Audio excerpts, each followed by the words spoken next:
on twitch.television. I've been told it's a website. Is this that Justin.tv that I'm hearing so much about?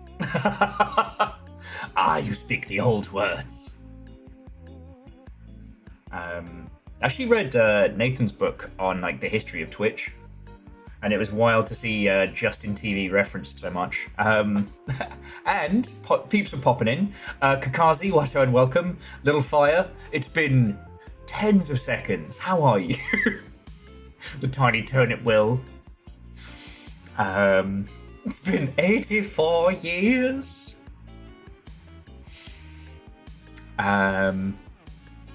Yeah, coming in. So Little Fire may be joining us later, depending on how they're feeling for the build along. And I'm gonna have to catch you up because you've been like chipping away at it while I've been in Faffermancy mode.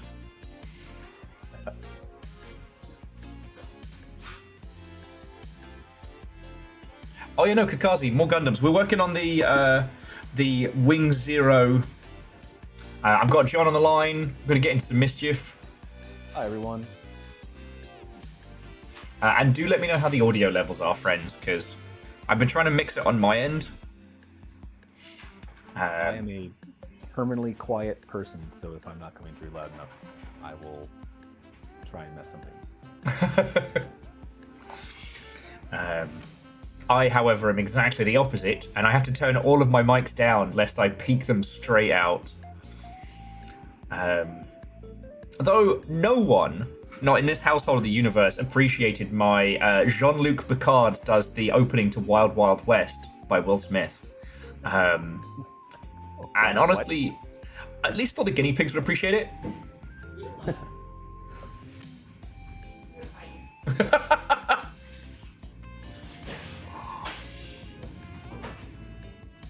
You know what, Kakazi? That's fair. You can blame Little Fire for that. We did a long stream last night, and the conversation of like pancakes v waffles came up, which is one of those kind of like,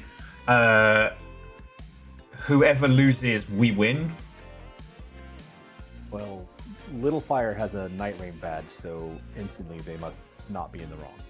Yeah. Although we didn't know there wasn't crossplay, and we haven't been able to find Little Fire anybody to play with on PS5. So. Oh no. Yeah. But I have been heckin' loving it. I managed to finish it with the Guardian. Oh, well done. I haven't gone back for any of the remembrances yet.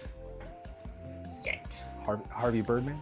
Yeah, Harvey Birdman, superstar. He knows what's up. And a tank. Sorry? A lawyer and a tank. Is there anything he can't do?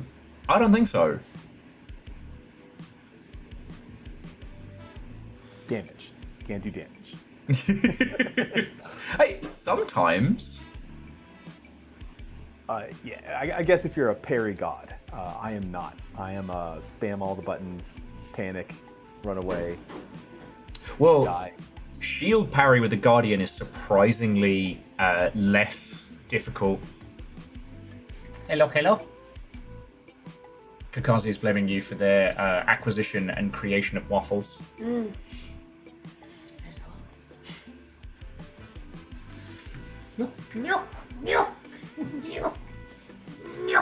There we go.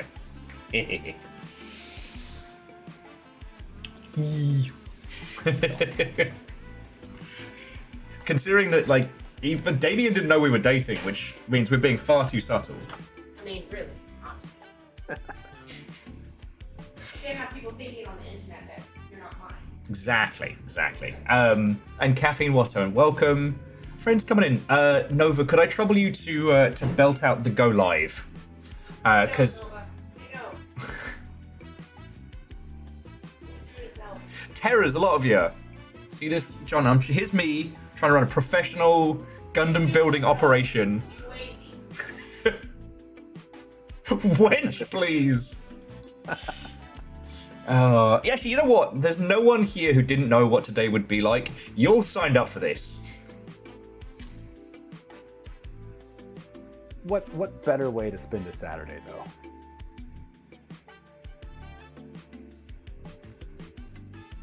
Building Gundams, being weird. Exactly.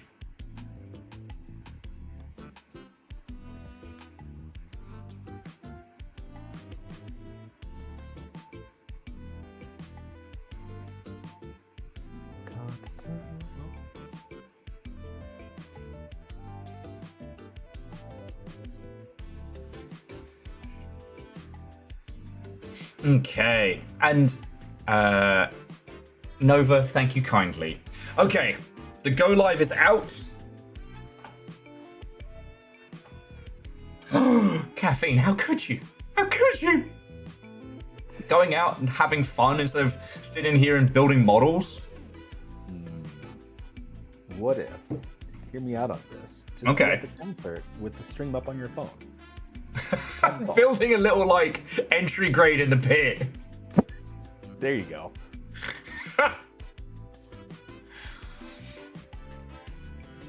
Disrespect your surroundings. Okay. But what concert is it? Oh yeah, good point. Caffeine, what are you gonna go see? I'm pretty sure Caffeine told me yesterday, but we stayed up very late playing silly games and horror games and whatnot, so my brain is mostly goo. Dustin, what and welcome. Oh. You know what? I'm just gonna switch us over to Gundam building mode so people can see what you're working on. Okay. So, hey, look at this! Picture in picture! We're getting it done today, friends. Oh god. I actually turned my I got another camera, so you can see Reactor my online. face. Sensors online. Weapons online. All Reluctant systems nominal. to be in front of the camera, but They keep shooting me in the Here we foot and signing hi. I am your lack of self-awareness. you're stuck with me. Apologies. Hey, no apologies necessary. And Mega Boss, heckin' thank you. It's 39 months. Check this out. Look, we got like a whole. Oh, we're summoned. You summoned?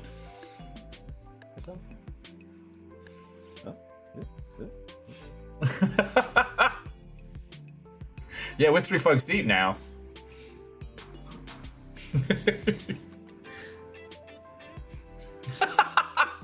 Please don't threaten my vehicles. Although I do appreciate the he said no pickles energy. Right, so when last we left our hero, I was attempting to build this Wing Zero, and let's keep going with that. I have zero recollection of actually finishing these arms, well, halfway finishing these arms, but here we are. Apparently we've halfway finished the arms. At least I Okay. I can sit here and clean up these messy panel lines that I just did if you're behind on that, but Oh no, like I said, if you know, try and play catch up, we both can be doing that. Oi, camera, knock it off. You are not a PS2 era rhythm game. You don't get to do the unsa camera mode. Thank you.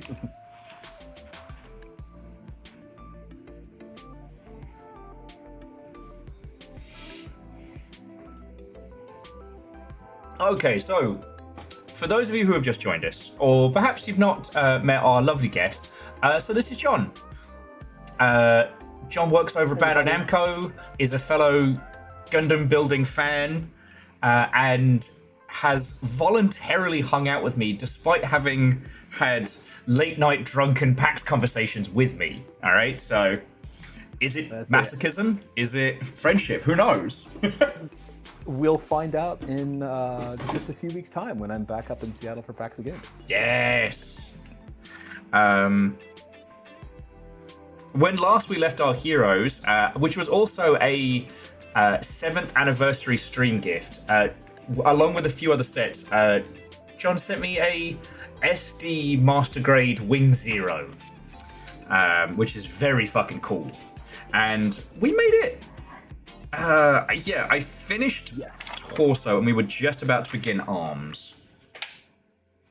Nova, that is correct. My pronouns are in fact he, him. Yes, Nova, thank you for checking. Sorry. Zooming around all day. All day. A couple hours. Okay. Savage. There we go. All right, the lights are on.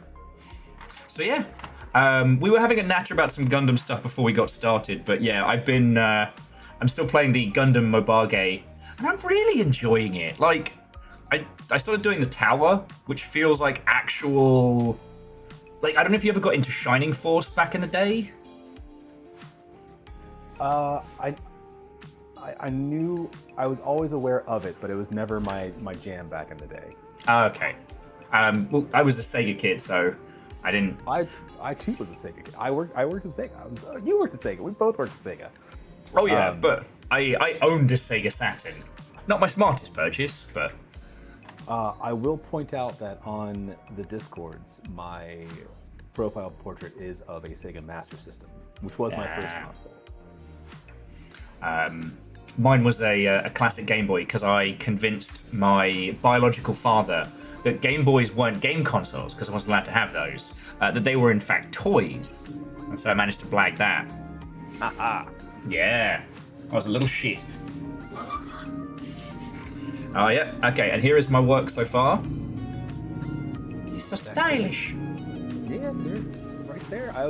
So I just started touching up with a brown panel liner on the blue parts. Ooh. Gives it a nice little extra contrasty pop. Oh, Don't know if I like it. But we're going. Oh yeah. We're locked in, so we're just rolling with it. Oh, and whilst you and I have been nattering and fecking about, John Deere managed to get the first. We were going for maybe 10 minutes before anyone hit the first button. Well, I can't take it because that's cheating. Yeah, fair.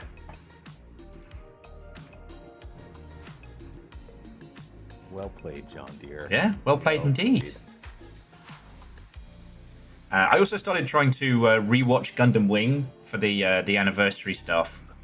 Let me tell you, it has not aged as well as I thought it had. It's no, yeah. I did the exact same thing. I actually, so I was at Comic-Con and managed to sneak into the panel where they were doing the 30th Wing anniversary stuff. Nice.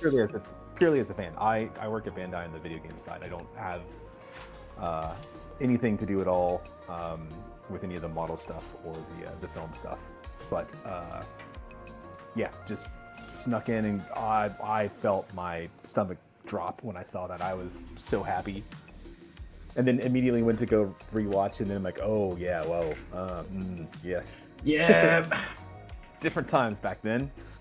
Like, it's not awful, right? And when the Sakuga's popping, oh boy howdy, it's good. But I remembered it being so much better than it was. And like, because I watched Gundam 00, or however you're supposed to say it, and I really enjoyed it, but I was like, oh, this is basically a retread of Gundam Wing, right? Like, you know, with just same general concept. You know, 4 pretty boys get sent to Earth to stop war with awesome Gundams. Which is cool. Like, it's a good premise. We're gonna stop war with violence. Exactly. Wait, that was a bad idea? Right. It's like Night Rain, the healing power of violence to pick your friends up. Exactly. But what I did find was really, really interesting is how, like, we gave G Gundam a lot of shit for its story. And you know what? For as wild and wacky as it is, it's well told. Like, damn, there's a few times where Gundam Wing's like, oh yeah, no, there's just this huge thing happened. They'll just say it offhand, and it's like a huge arc of important history. Yeah, no. So, guilty/shameful admission. Okay. Gundam Wing was my first Gundam series, as a lot of people in the West. That's not shameful. Like, my second series, however, was Gundam X. ooh. Gundam X, I did not. I got pretty bored of it.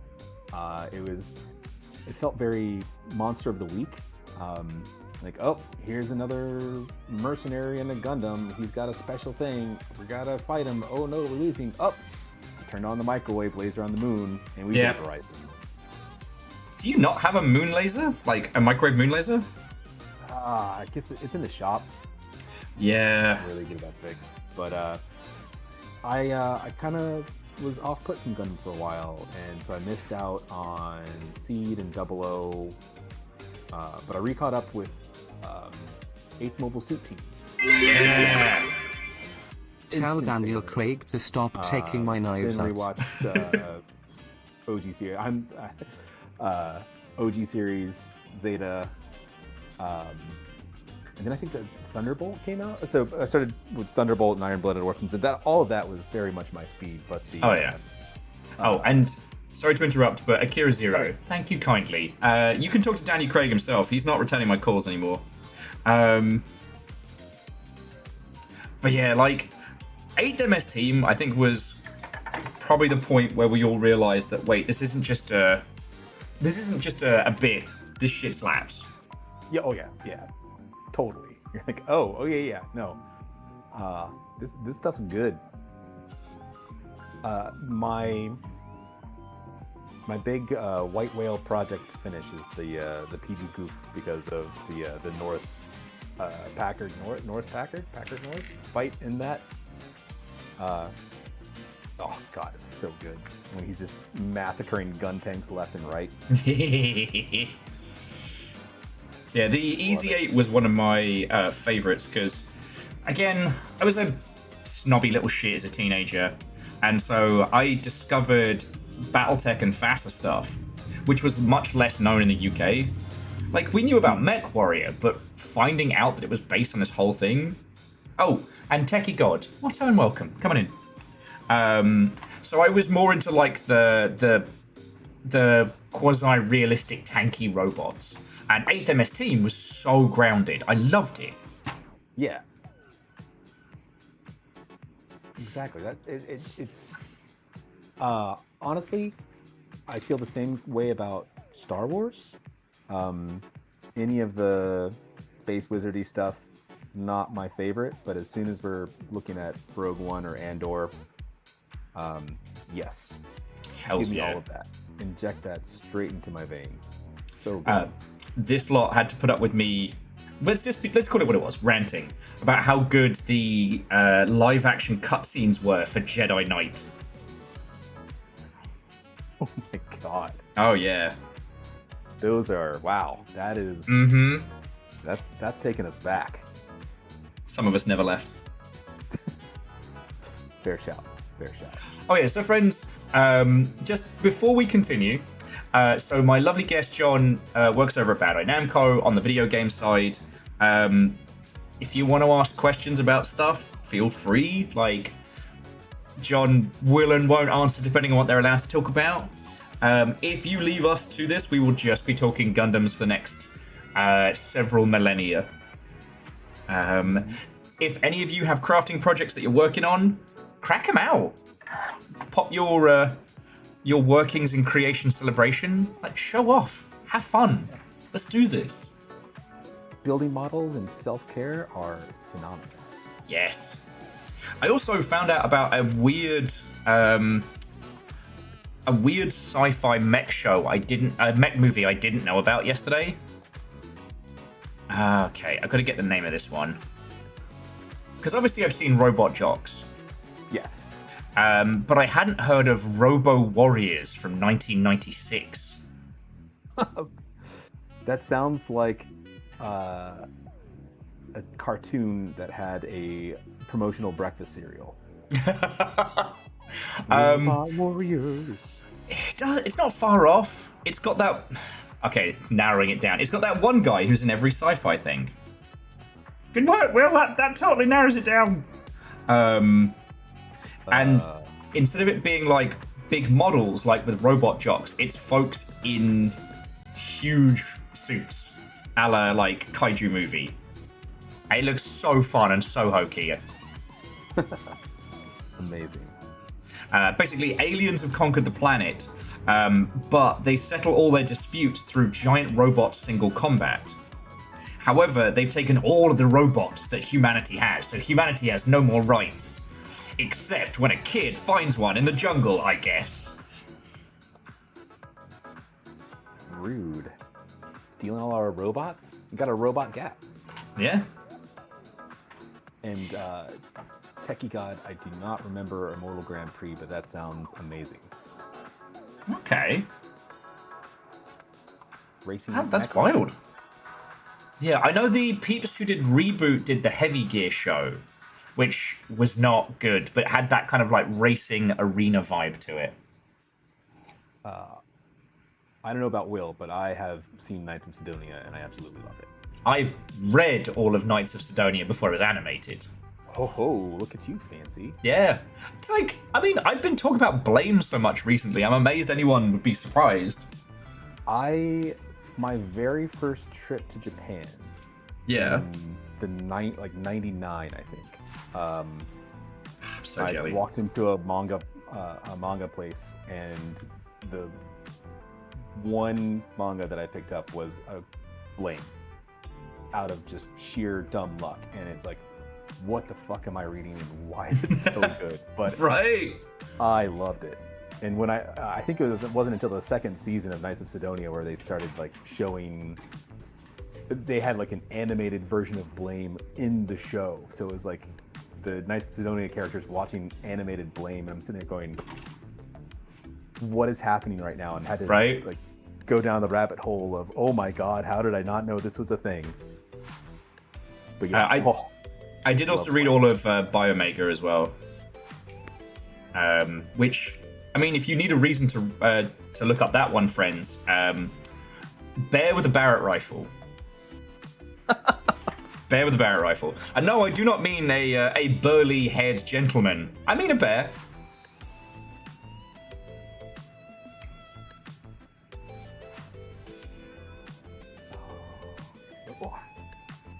Oh, yeah, well, Favor 6, bust out that Gurren Lagann.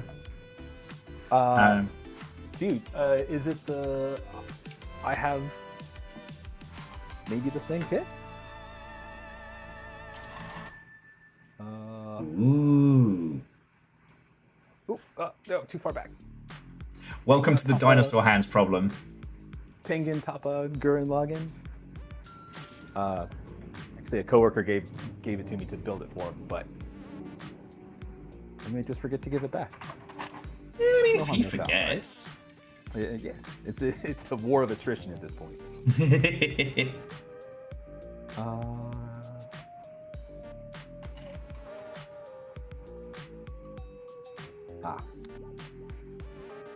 See.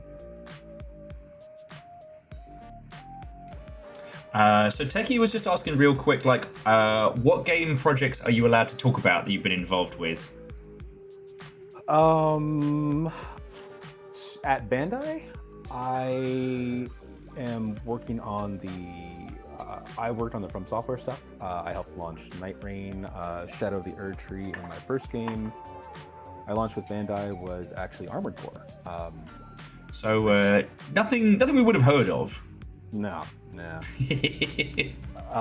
My background, so my first in-house PR job, I worked at Atlas, the RPG, the Japanese RPG company, where I worked largely on a lot of the Persona games and the SMT games.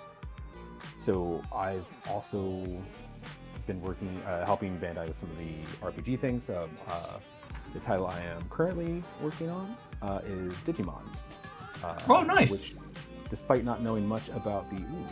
that's a bad number I missed. Despite not knowing much about the IP other than the theme song, I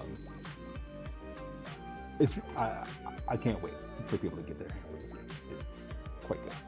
Yeah, because both... we have multiple folks in the Longship who are crazy excited for the next Digimon game. I've still not done much on Cyber Sleuth, which is like supposed to be the banger of the new ones, but it's kind of I'm hitting upon that hours in a day problem. You know what I mean? Perhaps if you are at PAX West. Perhaps indeed, friend. I really hope we've announced this. Let me double check. You're about to say, I don't want to get you any. I don't want to get you any pre-announced trouble. I'm very really certain we had.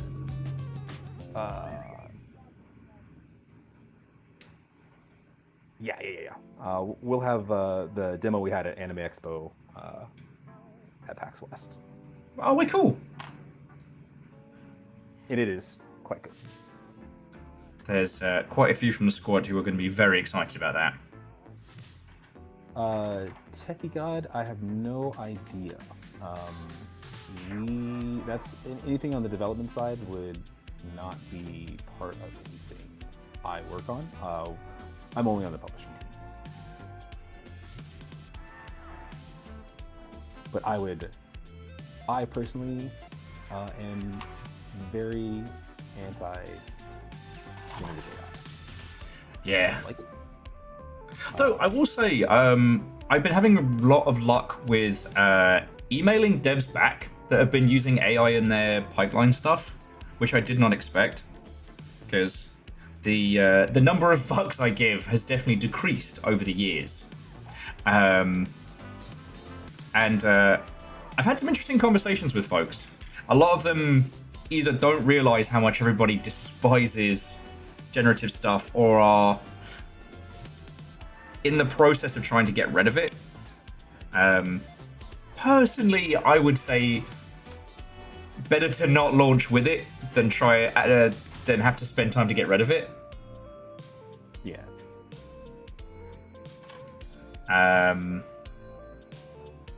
Ooh. Yeah. Definitely, Techie God, if you're looking for a dev position, I could not help you. I can. No, yeah, sorry. AI tools is not going to be a boon, it's going to be a curse. In terms of proficiency in something like that I couldn't tell you. You know, maybe that would help in a job resume situation. Which again, I wouldn't tell you one way or another to not include. If it gets you a job and a job is what you need, do it. But yeah, like unless the role is specifically asking, don't mention it. And try and take it out of your pipeline as quick as possible. Because games industry as a whole, especially people at like actual development level, do not like AI tools. We are very against them. There are a few big publishers who have been pushing them as part of their internal setups. And so there are some teams who are having to use them that would rather not. But yeah, it would. Well, so Nova, it's also like I'm trying not to bring my personal bias into it because it's a genuine question, and I don't think it's being asked in any kind of like jerky way. But from all the discussions that I've had in game development environments, like the people who matter do not like it. You know what I mean? Like the actual creatives at a functional level. And the only times I've heard about it being implemented is either people who are using it in interesting ways, like one of my favorite games of recent memory was Face Miner, in which they built their own data set and their own adversarial network, which was very, very cool. But that game is also about how stuff like generative AI will destroy us all. So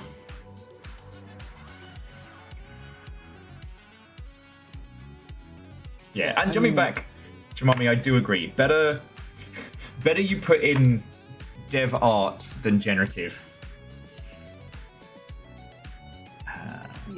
That said, I think there can be case uses for it. Like, you know, if you said finding, you know, something that finds missed commas in code, you know, that makes sense to me. because it's not exactly generative. It's checking for stuff, right? It's saying, hey, here's something that we've determined could be an error. But if it's like, hey, I need an image of this. Let me pop over to, was it Dolly or something like that? Less so. Also, like, here's the thing, like, even if I take my personal biases out, there is a big stigma against using it in game development. And if the question is, should I be telling people on my resume?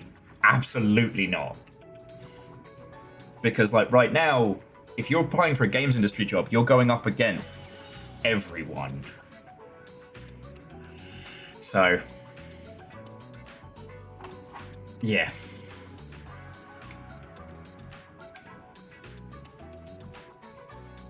You know, you'll be going up against people who don't need to use it to find the missing commas, you know what I'm saying?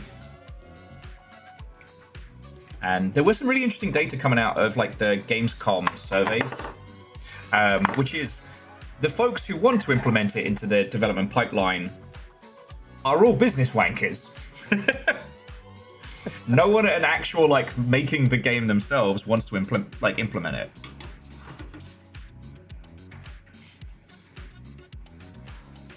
That part tracks.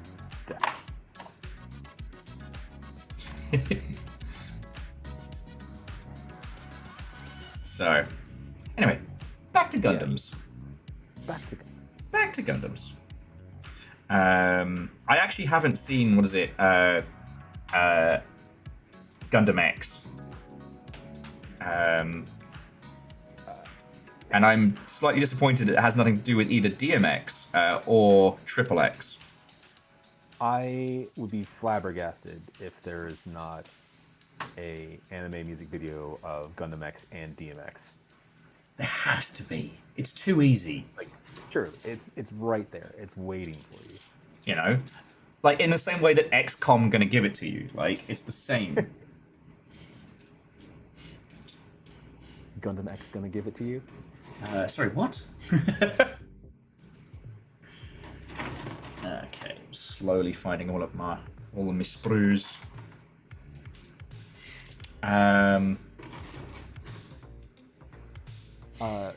Was that a little bit of Scottish coming through, or did I just mishear you? Or Scottish accent? So there's a game journo you might know, Jim Tresina. Not immediately offhand. Okay. He was a video gamer during the golden years and has then hopped around. I think he's at Eurogamer right now. And he used to do a skit for Video Gamer, fictional detective inspector Tam McLeish, where he was the most Scottish sounding individual you've ever heard. And I was a big fan of this. Like, both the reporting style and the fact that he did a whole skit where Michael Pachter and Jeff Keighley lived in a semi-detached house in, like, northern Scotland. What the What? fuck is that? Amazing.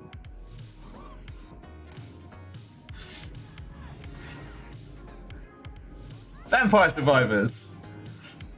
The tower slowly fills with souls. No, that was a massive, like, crab. Oh yeah, Crab Guy. Oh, Crab Guy makes bubbles. And behind us, Little Fire is playing Vampire Survivors. They just found the crab. You have to run up while fighting it, because he fills the tower. Well, the only reason I came back down was because it was like, exclamation, exclamation, it was all red. I was like, what's happening? So I Oh, went that back means it's down. about to explode that area. Oh. I don't want Jack to Humanity then. become a crab. Sorry, I'm sharing Vampire Survivor tips in the background. But yeah, sorry. I started imitating that Glaswegian accent, and I never learned how to stop. So occasionally a wee bit of Scottish does come out. I have to apologise to one of our regulars who is actually from Glasgow.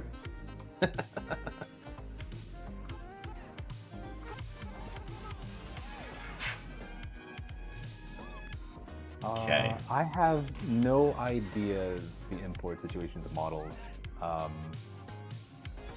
All I know is that I will be continuing to chip away at my backlog for a while until they get Yeah. this dumb tariff shit sorted out. There's a few sites that they love to say, they love to show me the G-Quacks models, and then in very tiny little letters, it's like, releasing December 1st.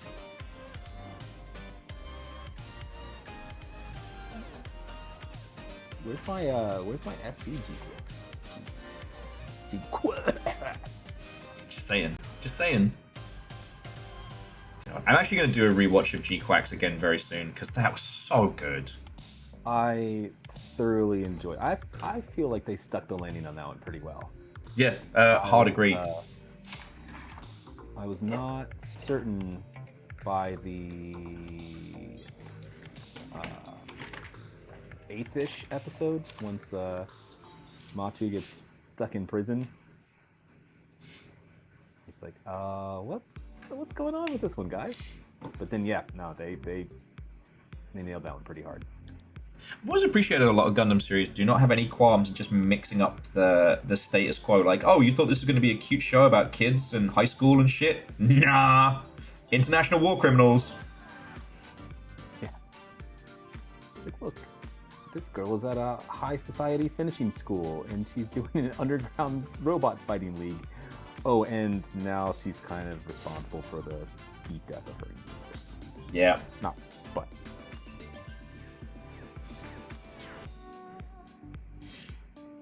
Yeah, that was it was quite good. God, I loved Witch from Mercury. Yeah.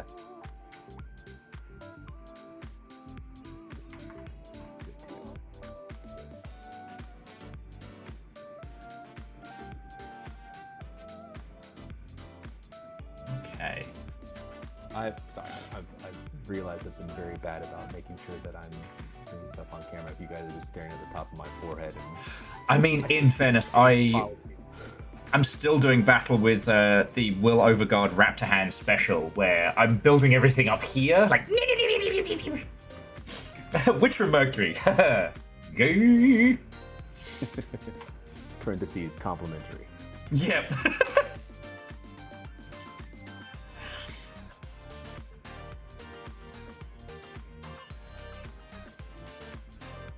Yeah. Now the one I want to get Little Fire's opinion of when we get Netflix back up and running again is the Gundam show on Netflix, the slasher movie style one. Oh, Requiem for Vengeance? Yes. I wasn't certain about that one. I loved the action sequences, and I thought it was a nice self-contained story. Yeah. There was lots of the chin wagging and animation that was so. But then again, in the same breath, like, that dude's practically a one-man animation house. And the amount that he can do. Oh, dude, when they, I remember a scene when like I think they were goofs. Two goofs just dropped in to try and provide some cover, and they point their miniguns at the thing and start firing, and you see them slowly inching back with all the recoil from it. Yeah. Like, okay. They understood the assignment. They knew what they were doing here. Well, because, sorry if we talked about this last time and I'm just repeating shit that everybody knows, but the Gundam show over on Netflix was directed by a dude who got his start just making Warhammer 40,000 fan films. Some of the most famous ones, no less. And they're really good. Did he do the Astartes one? Yeah. Oh my god, that was so good. Like, the fact that Games Workshop didn't just immediately hire him when they tried to do their whole Warhammer Plus channel was very silly. Let's see. Favor 6 is asking if working at Bandai means I get access to kits that mere mortals do not have. Sadly, no. I graciously have friends over on the toys and collectibles side who is happy to share stuff with me. for helping him out at Comic-Con, I actually he gave me the Gundam base clear Sinanju. Ooh. That I am master grade Sinanju, and it's next on the list. The only thing that, and this is gonna be a little bit of a brag, so apologies in advance. Homie, you've been doing this for long enough. You're allowed. It's it's not like you just fell into this. The only thing that working for Bandai, giving me exclusive access to something, when we were working on Armored Core 6, we got a cover on Game Informer, and part of that trip was getting to take Game Informer to the Gundam factory. Oh yes, and we're talking like the OG one, right? The only one. Oh shit! Yeah. It's actually on YouTube, and if you watch it, you can see the back of my head and very long hair. That's fucking cool. You got to see that, not the back of your head. I assume it's a good head. It's very messy. It was extremely hot. We actually were caught in a typhoon on that trip, so we were in the middle of a presentation about the injection molding. And all of our phones start buzzing, and we look at them, and it's in Japanese. Oh shit! And we're like, oh, it's buzzing like you get an Amber Alert. Yeah. What's going on? And our handlers looked at us, and they're like, oh, it's a typhoon alert. And like, oh, should we be concerned? And they're like, oh, I don't know. It's they said it's a class 4. And we're like, cool, class 4 out of 5? 10? Like, we think class 4 out of 4? And we're like, oh, great. Oh, cool. And then we, like, literally in a comedic moment, 10 minutes later, we're walking through the factory and someone pulls up the giant metal shutters, and the rain is just going sideways. And they said they dropped 30 centimeters of rain in the area in a matter of a few hours. Jesus. They shut down all the Shinkansen, the bullet trains, and we were trapped there for a little bit. Fuck. But no, it was fun. Well, one of my it was an adventure. Yeah, so one of my few things is I managed to get one of the injection mold machine kits. I'm very proud of. Oh, yes. I love those. I wish I had those. And I'm sure I've told everybody this multiple times, but I'm going to say it again, that what's feckin' cool is that each of the machines that makes these is painted after one of the OG Gundams. So you got your RX-78, you got the Granddaddy, then you've got Chars in red, but then there's the 3 Tri-Stars next to them. Mm-hmm. And marketeer Fred, yes. I'm sorry, I'm a very quiet individual. I'm bad at talking loud.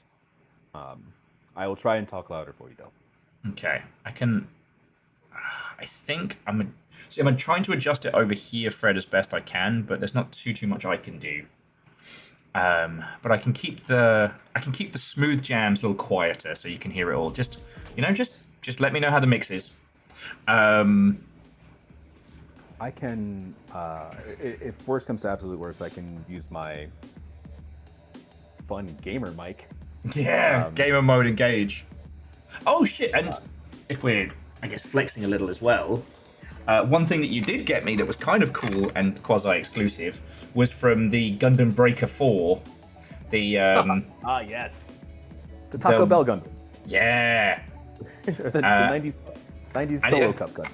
This is coming with me to PAX. I've got my little carry case. This is going on my bag. Amazing. My goal was like swap out a Gundam each day depending on how I'm feeling, you know? Love it. Because I saw somebody doing that in Trader Joe's. They had like an action figure in one of those on their bag. And I'm like, yeah, that's kind of cool. I'm doing that. That's not a bad idea. Okay. I need B4. All right, I've almost finished the arm pieces, and then I can build like the left and right. I do appreciate that it's most of it's just one solid piece to put together, because yeah, the knees are usually where I fall apart. I've been picking away at the hands, and the hands are that kind of master grade style, articulate finger or index finger, thumb, and then the 3 bottom fingers. Okay. I just keep losing my train of thought. Where are my B's at? Here we go. It's shiny pieces. Favor 6, both. Here we go. 4. Oh, it's little like laser beams on the hands. But yeah, I'd love to do the Gundam trip proper. I'm still a little sad because I didn't realize that the big moving Gundam was a temporary exhibit. Like, I should have hauled ass to get out there for that one. I never managed to go see it. Ironically. Well, nobody move. All right, I found it. So the tiny pieces careen off into the night. Oh god. Whomst among us has not had a piece get lost to the carpet? All right. I'll tell you though, come payday, I'm getting like a little rack that's gonna go next to me for this. Okay. Yes.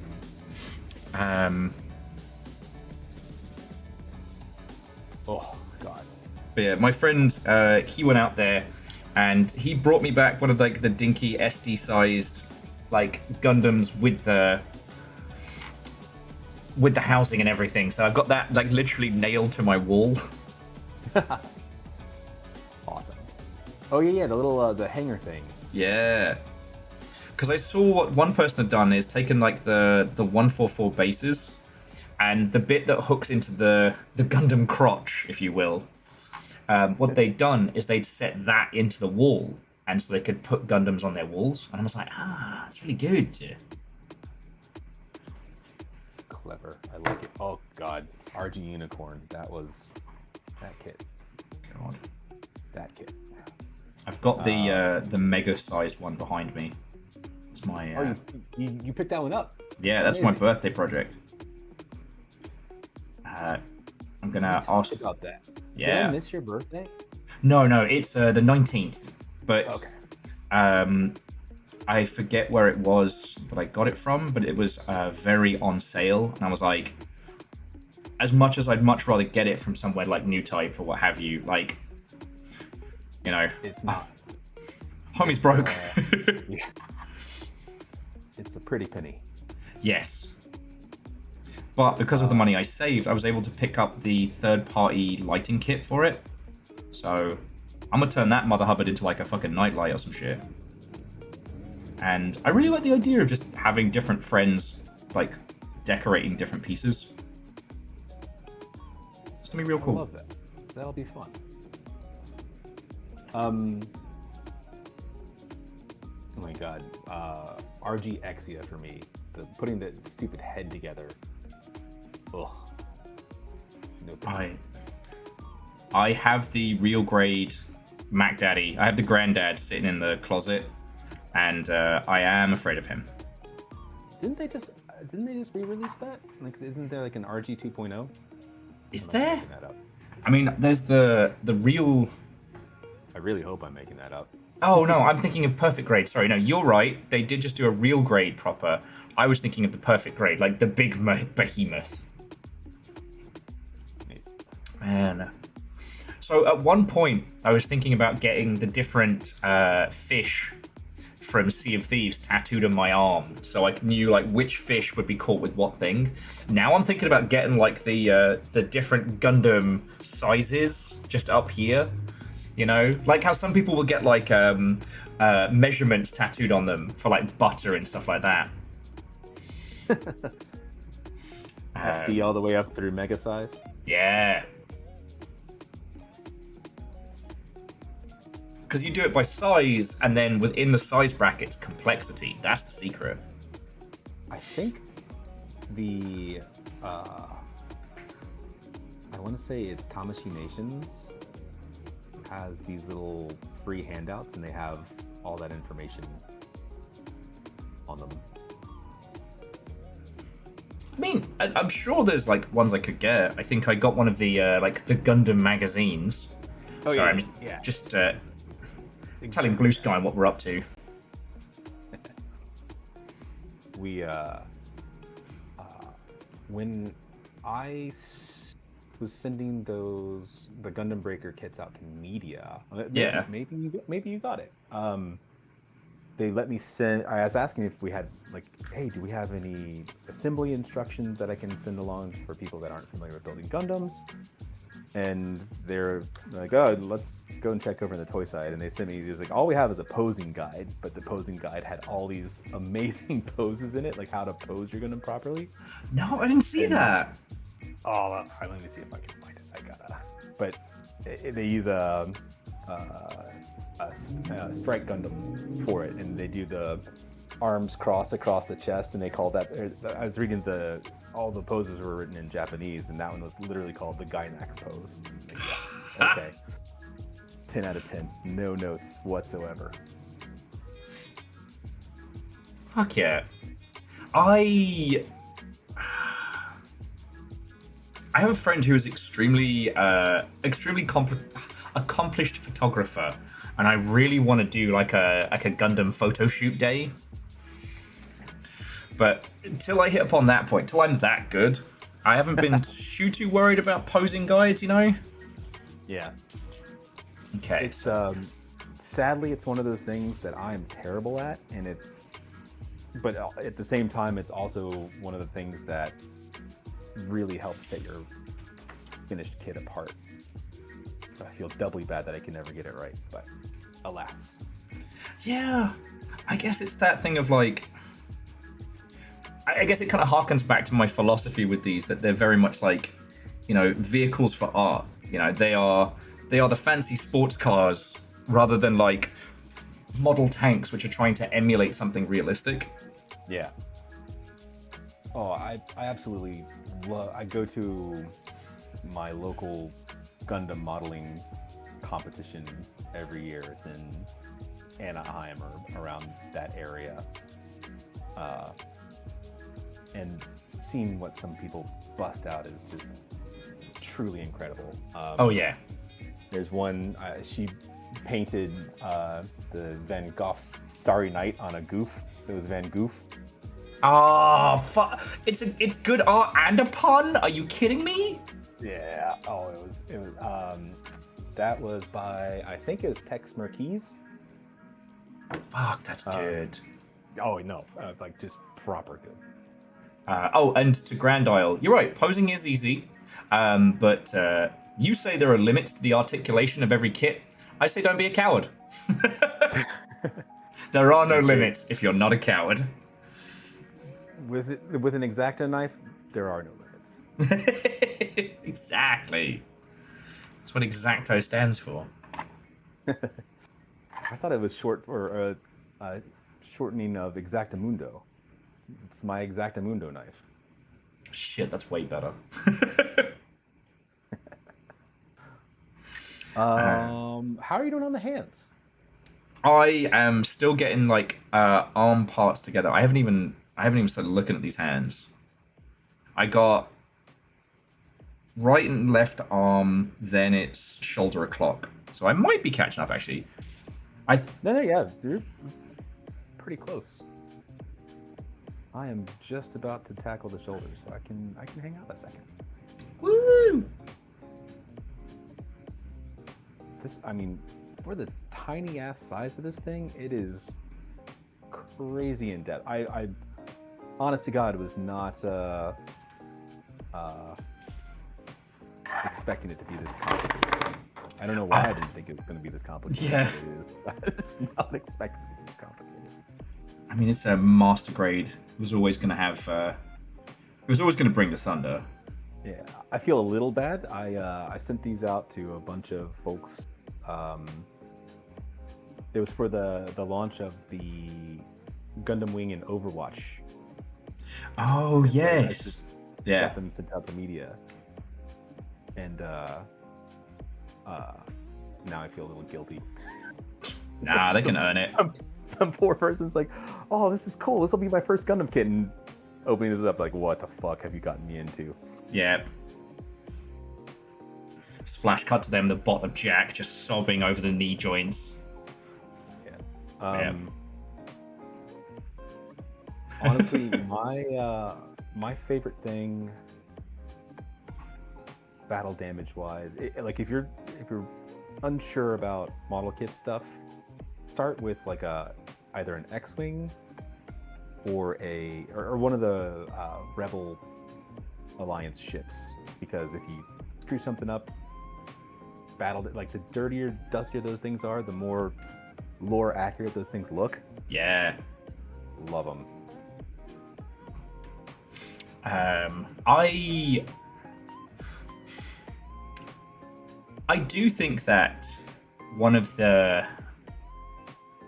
big parts in learning how to build these kits isn't learning how to build them right. It's learning how you unfuck it if you break something or lose something. And I don't know, like once you adopt that philosophy, then it's fine. It's just part of the learning process. You know? As they say, gunpla is freedom. I want to refute it. We talked about this last time. I want to refute it because obviously it's a slogan to sell us more model kits. But also it's true. Like, someone's coming in here the other day and asking like how I feel about like some of the Gundam tabletop system ideas and things like that. And I'm like, hey, if you're having a good time with them, I love that for you. But like, I did my time. I was a 40k kid. And nothing takes the wind out of your sails more than spending ages on a model and having someone be like, well, you know that model's not actually very good in combat. And then giving you a whole bunch of codex reasons why you're dumb and stupid for having made that model. I'm like, fuck off. It looks good. Yeah. I had fun painting it. And the thing is, some of the best looking Gundams come from the worst or dumbest stuff. Like, I've read all of Gundam Crossbone. It's bad. It's bad. Let's just be honest. But are those pirate Gundams awesome? Fuck yeah. I mean, how can you go wrong? One of my favorites was from Gundam Age. I like the Dark Hound, which again is another pirate Gundam. But yep. I have not heard good thing. I tried to start watching Dark Age, and watching Gundam Age. And I'm like, you know what? No, I'm good. Some of the kits for, is it G Recognista or whatever it's called? Gorgeous. Yeah, I love, like, G-Self, literally one of my favorite kits. I am one of those people that voted for it in the Verka survey they do. And when it won, and they have yet to release my G-Self Verka, and I'm like, guys, yeah, come on. Which, hey, look, I'm really happy you got that. It's just, it's weird that you'd vote for something that isn't Tequila Gundam. Like, that's so strange. I hear ya. And Wallosaurus, sorry, let me just jump on this a second. Thank you, because Wallosaurus and a whole bunch of people, while we were streaming late last night, threw in fuck tons of donations. So we went to the store today. We bought real people food. Hey. Yeah, we're gonna have. I'm trying a vodka sauce pasta dish later on tonight. Nice. Yeah. Delicious. Bought actual sandwich fillings, the whole shebang. So, and we did get. There's a Trader Joe's real close to us, which we're kind of living out of because the food's super cheap, and I can get a bottle of rum, which is really nice and drinkable, for like $8. But yeah, anyway, jumping. Like this? See. I am gonna need a second. I'm gonna need a second. What happened? What the fuck? So, Little Fire, my already long-suffering girlfriend, is having a little snooze behind me because she's been doing battle with a migraine. I want to screech. I want to make a noise that's perceivable to bats and some dogs. Another quiet day I see. Ow! Ow! See, John, this time of year is always super good. I'm not going to use the keyword. But this is the time of year when being a streamer is very difficult. Everyone's out doing cool kid, hot girl shit. And, you know, the paychecks are a little lighter this time of year, which can get scary when you're an independent artist. And now, Wallosaurus has just dropped. I want to make screeching noises. Holy fuck. Holy shit. Wallosaurus. What a bro. What a gender indiscriminate bro. Bro is a title, not a designation. There we go. Thank you. Yeah, Wallosaurus, please come join us. Thank you so much. Dude, that's like weeks worth of food. Fucking legend. Also, Wallosaurus is a fellow games industry person as well, who, despite suffering me at the Creative Assembly, still talks, hangs out, and just donated $200. What the fuck?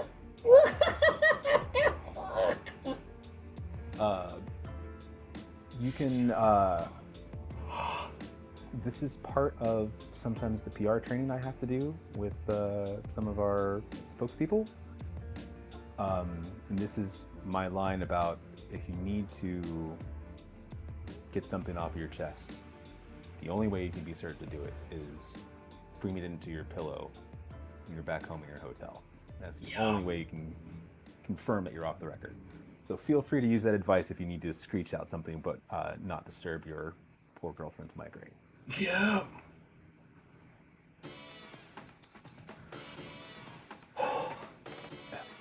Hi. So, Wallosaurus, 1 million thank you. You fucking legend. Holy shit. Holy shit, thank you. Wallosaurus, the Yaldom is yours. What will you do with this power? Your rule will be very lengthy. I'm just gonna sob into my coffee. Thank you.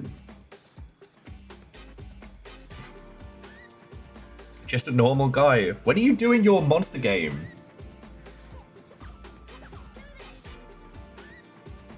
Oh.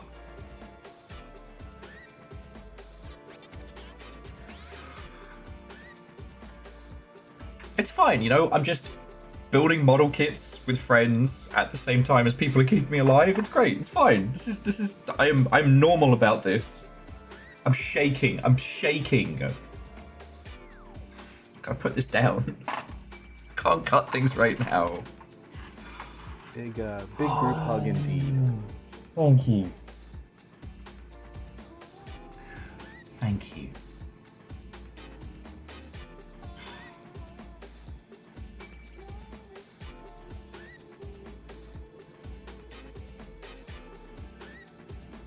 Oh. Thank you.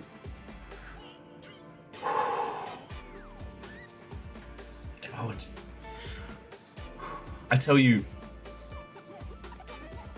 dude, because you and I, you rep video games, I've repped video games, and when people do and say nice things about the game, like, it feels wonderful, but you know you're only like part of the operation. You're one step in the whole shebang, right? Mm-hmm. When something like this happens, you can't go, oh, well, it's not for me, it's for the team, it's for the idea. And it hits like a freight train of feelings. Yeah. Oh, no, I know. That's amazing. So true. Yeah, and it's why I'm able to keep doing this. I'm fucking yo.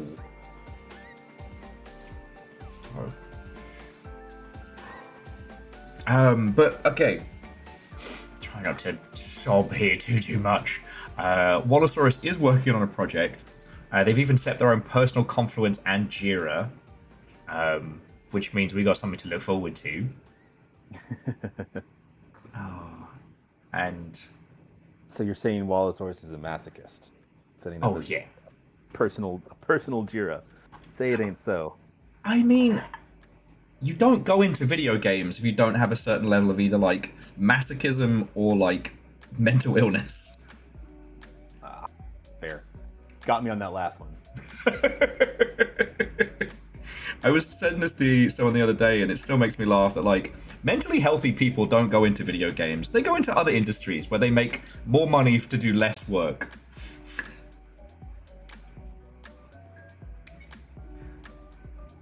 Well, like if theatre kids had more insomnia. Oh, ain't that the truth? And yeah, this is I'm very happy to be here doing this with you. I had an extremely relaxing time last time, which lasted all of 30 seconds until we checked the news after the stream concluded. yeah. But no, this I can't think of a more relaxing way to spend a Saturday. Oh, thank you, dude.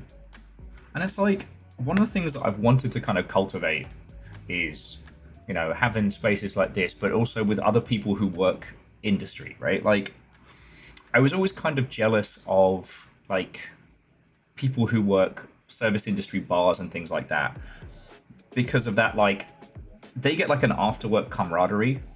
Back in the day, we used to have that for our Thursday night pub night, which was real nice. So it would be the Total War lot, the Alien Isolation lot. We'd all go out for drinks in the pub on a Thursday. And it was as much like a group therapy session, but also like hanging with other people who get it. I believe that's called trauma bonding. Exactly. It's probably why the industry is also nice to each other. And Baron, what ho and welcome. I'm stifling back some screeching thanks to a insanely massive donation from Wallosaurus. But Little Fire is sleeping off a migraine behind me. So I can't make the noises and expletives that my heart wishes to. So I'm just choking down some feelings here. How are you? Oh. And Techie God, thank you. And I think that's why I'm looking forward to PAX so much. It's just to see everybody. You know, I love doing this. It's amazing, and I'd love that I can kind of make that space for people to hang and talk and, you know, what have you. But I also miss having it myself, you know? And so I get to see you and everybody at PAX, and I'm real happy for it, you know? We get those lobby beers in. I am very much looking forward to being back this year. Yeah. Ooh, here's a fun one. Do you want to talk about a bit of gossip that doesn't pertain to either of us professionally? I'm down. Have you seen Mecha? Is it Mecha Damashi, or is that the website? I think that's a website, right? I think that's the website. Hang on. Oh, thanks, Steam. Mecharashi. Mecharashi. I don't know if I know that one. So, the studio behind it hasn't done anything else. They were predominantly a work for hire team, and they were hired to make the next Front Mission game. Square Enix cancelled the game, and so they took all the assets from it and just made a new game. Yeah, but they did not scrub out the serial numbers well enough. Yeah, so it's currently free to play on Steam, and I think their plan is eventually to bring it to Mobage, but Square Enix have said that they're going to be seeking legal action. Yeah, you can't. Yeah. Yup. That's unfortunate. And I keep getting adverts for it on Facebook of all places, and I'm like, oh, honey, no. That is truly unfortunate. This is a extremely complex shoulder piece. Oh, I'll be catching you up with that in just a second. I'm just doing the last parts of the hands. I did see a question a hot minute ago from Marketeer Fred. Oh yeah. Asking, what do you think is distinctly different about Gundam modeling versus 40K modeling? Distinctly different. The objective answer typically is scale. All the tiny little, even my little 40K Orky boys. Yeah. You know, this is the smallest scale. This is the smallest scale Gundam now, and it's still a tiny bit bigger. Yeah. Akira Zero gifted me some of the what are they called? Like the artifact kits. Oh yeah. I like those. I have a box of the second set of them. Okay. But yeah, like I think ultimately the biggest difference is the 40K pieces are built for, at least initially, for tabletop purpose. So they all have a point, and that's why the scale is small, so you can have an actual army of them and play together. Other than that, I think there's more similarities than difference. Being able to kit bash, seeing some of the painters, the guys that win the Golden Demon Awards for all the 40K stuff. Oh yeah. They are just insane when it comes to the creativity involved for the kit bashes and the painting jobs and everything. Oh yeah. I could spend the next 5 years and I would try painting every day, and I would never get close to the level of these guys. Well, I do like how much of that info is now available, because I didn't work on it directly, but Joey did, and I sat next to them. But the Total Warhammer, they took us to Games Day as like a work trip essentially, and we got to meet some of the in-house painters and see some of their works and stuff, and check out the Golden Demon shit, and I'm in awe of their talent. And what I find really fascinating is that, because I was super into that as a kid, is that all the secret knowledge that they had is now just out there, like how to do ink washes proper and shit like that. Yeah. And then I guess the only other thing is, because of the scale, it's more suitable for 40K to be hand brushed. It's very easy to take these little Orky kits, or the little mini figs, and just go at it with brush and and come out with something that looks good. Whereas the Gundam kit, other than the panel lining, this is straight out of the box put together, and once we're finished with it, it can easily go on a shelf and look fantastic. Yeah. Without things done. I'd say that's about it. I already said the stark differences. Yeah, I already said mine, which is like, in Warhammer, it's possible to be wrong. Like, it's possible to build something the wrong way or paint something the wrong way, depending on what you're going for. Whereas with this, there is no wrong, right? Yeah. Yeah, at my local shop, there's two guys there, and one. It's like the one guard that always tells the truth and the one guard that always lies. But it's the one guard that paints his kits just to paint them, and the one guard that paints the kits just to play with them. He's like, I don't give a shit about the meta or the game or anything like that. I like painting. And the other guy's like, I just want to be done with it so I can get to the game side of things. Yeah. And again, both of those approaches should be totally fine. And, oh yeah. Anyone that tells you otherwise, they can sit and spin. Yeah. That's the thing, ultimately, that I think is the worst. Sorry, let me rewind a second. But anything that's a hobby, gatekeeping does not belong. So if you're trying to gatekeep your hobby from people that are starting it fresh, that's very lame of you. Don't do that. Don't be that guy. Don't be that guy. Everyone should be able to come in fresh and enjoy stuff equally. If your hobby is gaming, you don't need to gatekeep it.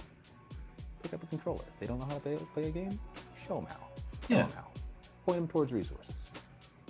You know how to hobby, help them. You know, it's not a how dare you try and get into this and not be instantly amazing at it. That's, Yes. No one's like that. Well, very few people are like that, and that's true talent. But hobbies are supposed to be fun. Don't try and keep people from having the same amount of fun that you did. Yes. And happy Saturday, fellow hobby nerds. Yeah. C222 and to you, friend. How are you doing? I am stifling back some tears and shit here, but I am doing very, very good. How cozy. You know, and like Fred was asking about people doing like scratch builds and stuff like that. Oh my god. Yeah. I'm gonna go into the Blade Runner. I've seen things you people wouldn't believe.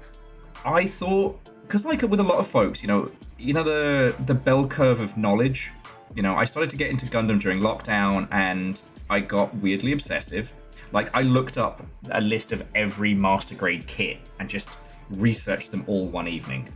And so I'm at that point where I'm like, oh well, I know everything there is to know about model kits, right? Nah. And I know you knew this, but to you lot,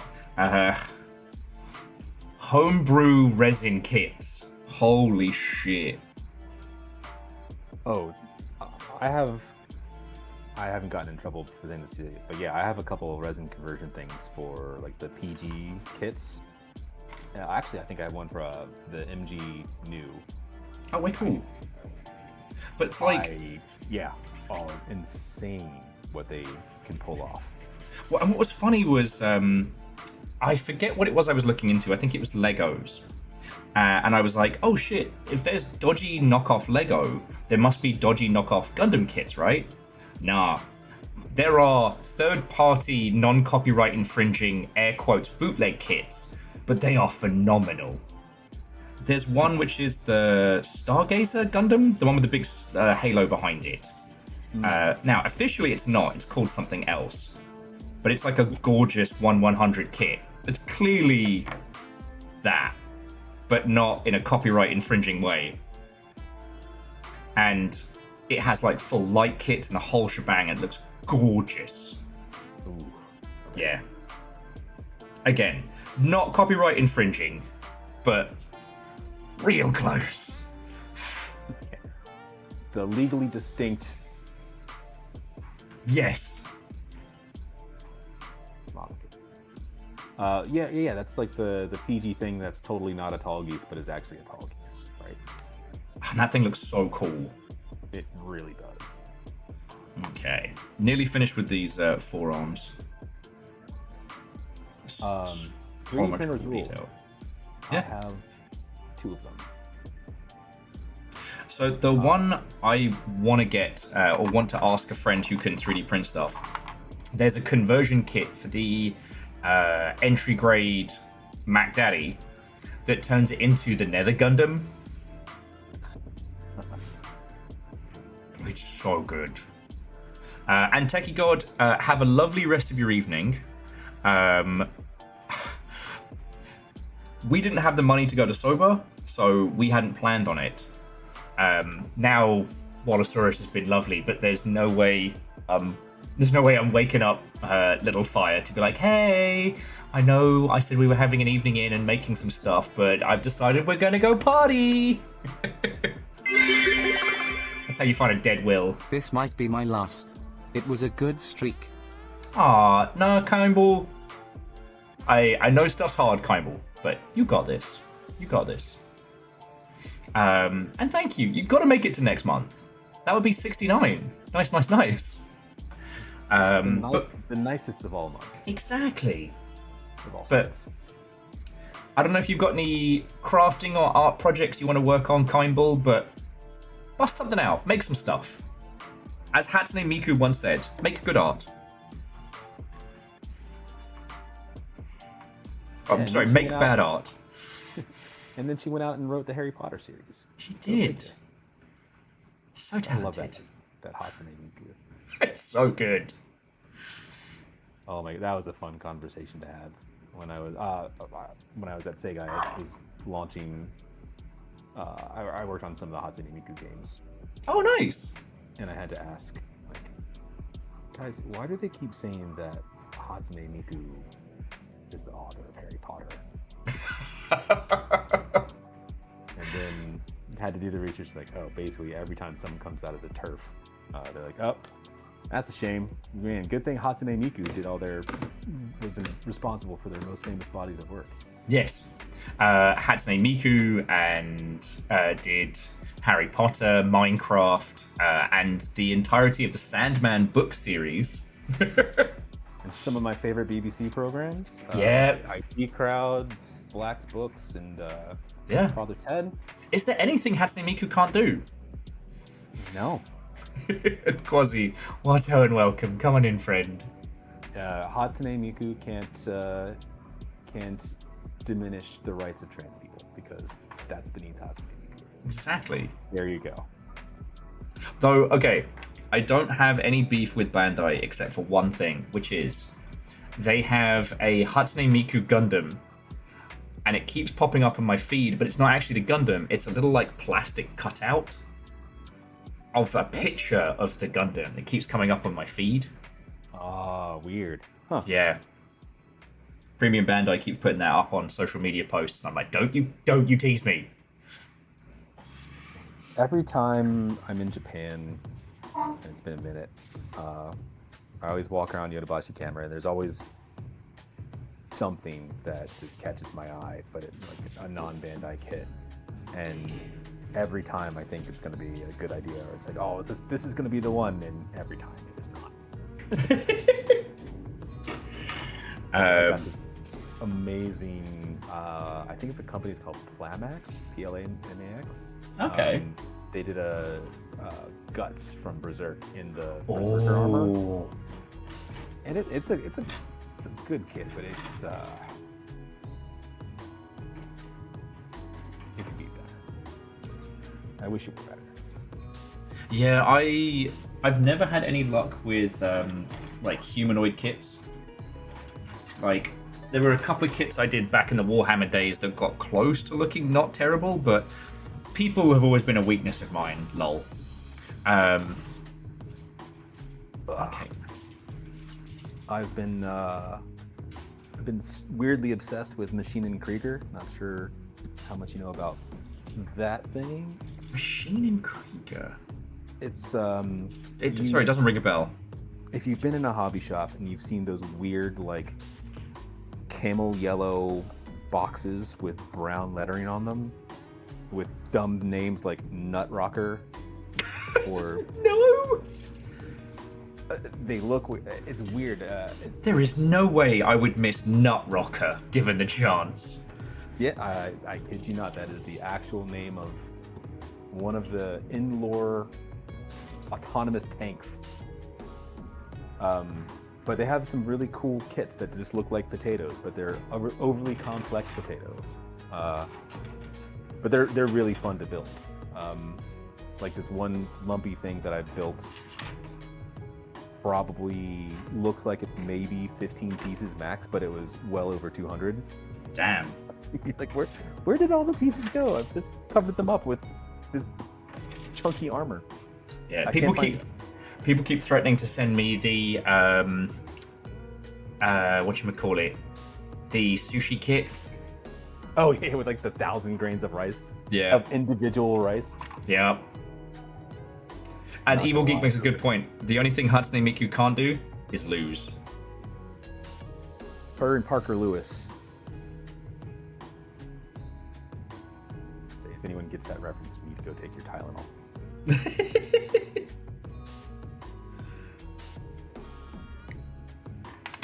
Woo.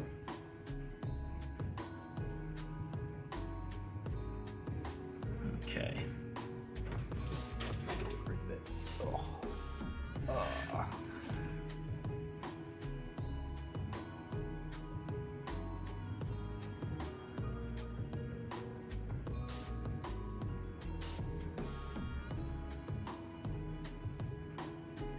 Oh.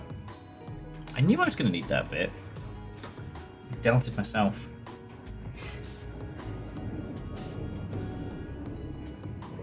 I had a question for you, because I was curious. Go for it, dude. It's a gaming question. I was going to ask you, what have been some of your formative games? Like the ones that you were like, as a kid, like, holy shit, this game is going to become my entire ass personality. Oh, God. I mean, you have to understand that, like, my level of video game obsession means that there were several contenders. Of course. I'd say the ones that probably had the most lasting impact would probably be Jet Set Radio. What a pull. Yeah. So Jet Set Radio, MechWarrior 3 specifically. Because out of all the giant robot games, it's the one that has the most kind of like, you're in a mech behind enemy lines kind of feeling. God. Because like, there's a few that dominated my life for a while, but not so much anymore, like Street Fighter. You know? Yeah. I had an Akuma-themed handle on fucking Hotmail. Like, that's the level I used to be batting to, you know? Wow. Yeah. I love it.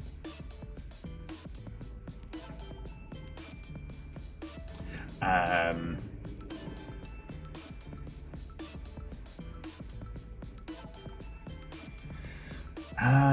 trying to think of some of the other big ones, like, I guess for just sheer number of hours played, definitely. Shit.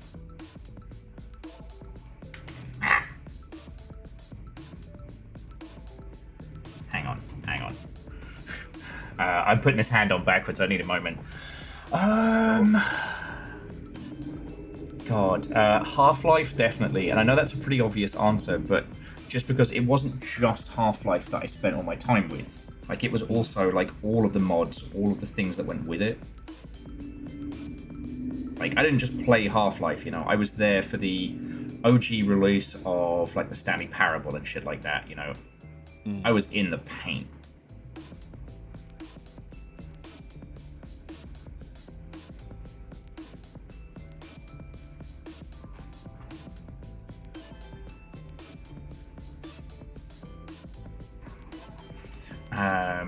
God.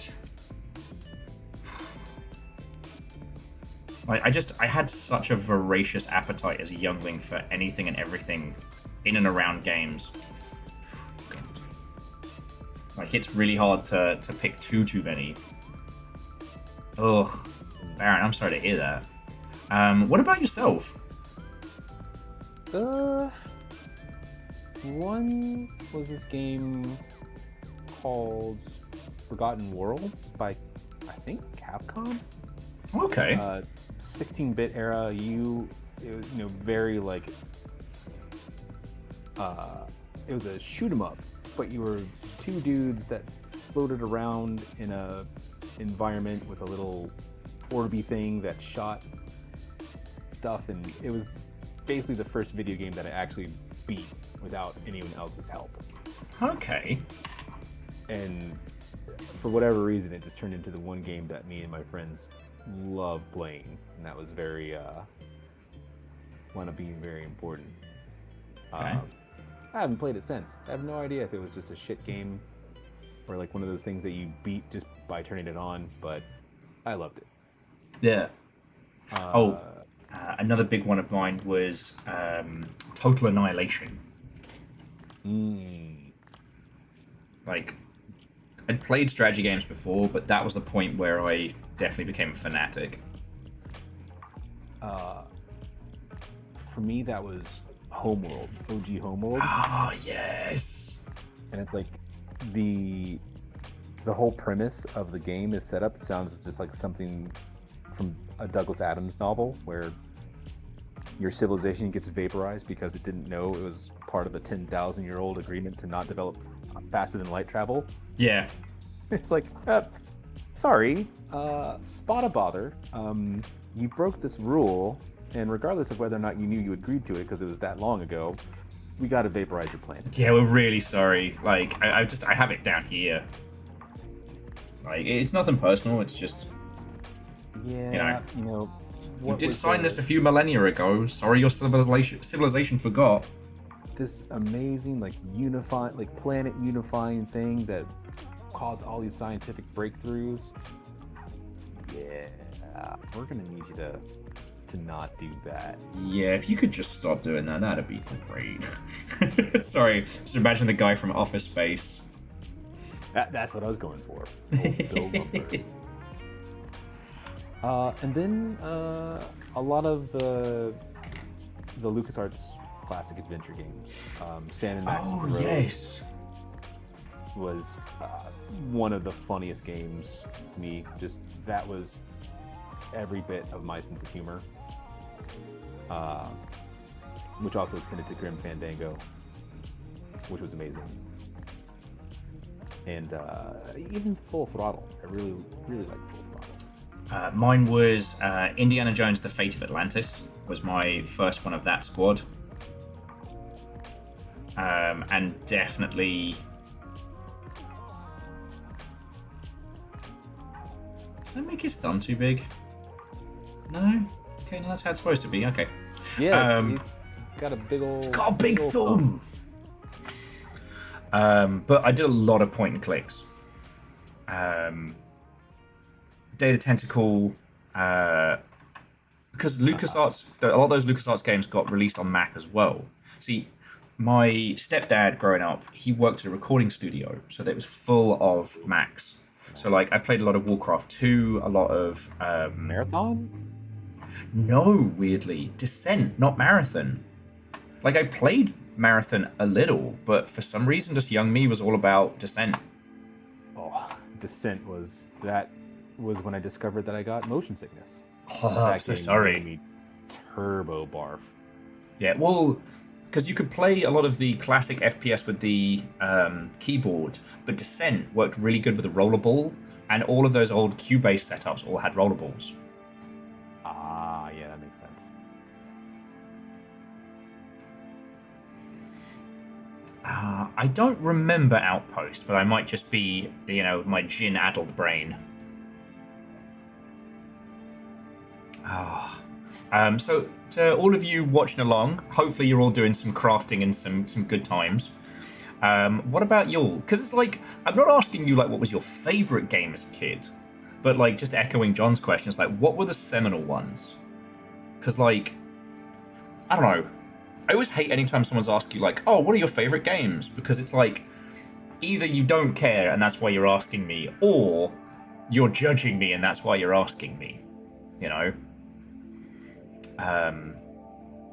Because, on the seminal games list, Ultima Online. That was my first MMO. Yeah, so I was almost inoculated before I hit World of Warcraft. Didn't save me, but almost. Similar vowels, Unreal 4 for me, UT4. Yeah. Unreal Tournament 2004? Oh, like, truly having fun with an online shooter for the first time. Yeah. When I was in college, we managed to hook up Quake and Unreal Tournament because Quake had almost no copy protection on it. So you could just run that off the main server and it would just run locally, even though all the files were server-side. And we played Unreal Tournament, the original, because you could install the demo, but the only thing that separated the demo from the main release were the map files and some of the UI. All of the functionality was in, so all you had to do was copy the map files into the demo folder. So jumping into chat, so Aeon's seminals were SimCity 2000, Half-Life, Mario World, Earthbound, like good lists. Age of Empires. Haha. Yeah. These damn priests, man. Oh yeah, and Wallosaurus, like... Oh yeah. I saw somebody at Dragon Con one year who did the priest with reversible robes, which I thought was fucking funny. And so what they needed was a friend in the same thing, and they just every time they just shout at each other and swap robe colors. And yeah, again, I'm not asking like what is your favorite games, but what were the impactful ones, you know? C222 were just saying they weren't allowed violent games. So Age of Empires 1 and 2, Need for Speed, Dad got a job at an early Steam competitor, and they had COD 2 on their platform. Well, there you go. Because the thing was, it's like, my console use was pretty heavily maintained until I kind of hit my teen years. And then, you know... oh, as an aside to an aside, Seminole Games, Tokyo Highway Challenge, which was the European name for, I think it's like... Oh, Midnight Club? Yeah. Well, God, it was the one they did before Midnight Club that was on the Dreamcast before Genki moved over to Xbox. The one where you had to flash your brights at people on the Tokyo Ring Road? Yeah! Yep. They did a new version. It slaps, and they're actually going to be at PAX this year. What? Yeah. Oh my god. Do you know Steve Gee, who used to be over at Adult Swim? No, I don't. Oh. He's a cool bloke. Sadly, he's not going to be around for this, which sucks, because they're not flying him up, but he's working on that now. He's the reason we have Rain World, and I'm still happy about that. Because he was responsible for signing games back when Adult Swim was still making games. And he signed Rain World. And I'm still... I need to buy that guy so many bevies. I think often about how many of my homies have entire careers and lives thanks to Rain World existing, you know? Anyway, sorry, back to Seminole Games, not Will gushing about Rain World again. I just realized everyone was looking at my forearms while I tried to panel line this shoulder piece. Hey, don't worry about it. I'm still trying to stop from doing T-Rex arms. Right, next time. Oh, skill trees. I too love skill trees. Yeah, I can't stop playing Dune Awakening. That's the Craft and Survive one, right? Yeah, the new Funcom one. The friendo who said he was heading off to go see a gig, Caffeine, has been playing that loads. And he has a really good taste in those kind of games. I like it, but I don't know why I'm still playing it. See, whenever I get a game like that, I have to be careful because it's like a logic trap for me. If I'm obsessed with a game and I don't know why I'm obsessed, I become more obsessed until I understand. I might be at that point. I think they do really nail the Dune aesthetic of it. Like not just aesthetic, but from the music to the whole everything about it. It's fun. But again, I don't know why it's fun. My server is dead empty. I've seen maybe two other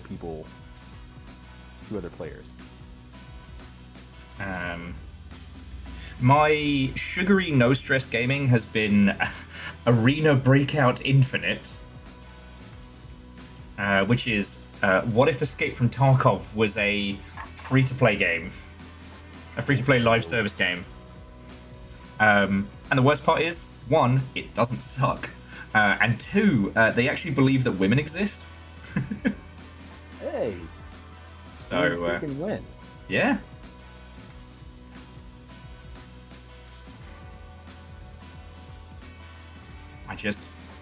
It's weird because I am super lucky with what I do that I get to play the good, weird shit literally every day. It's the best. And so in my downtime, I can't play weird, interesting stuff because my mind is always like, oh, well, the Longship's going to want to see that. So I tend to play, weird, sugary nonsense.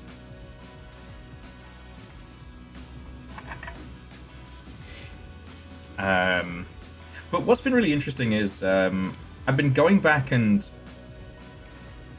checking out a bunch of old, like, 360 PS3 era games that I would usually have talked about very favorably, and seeing which ones are fucking terrible and which ones were actually good.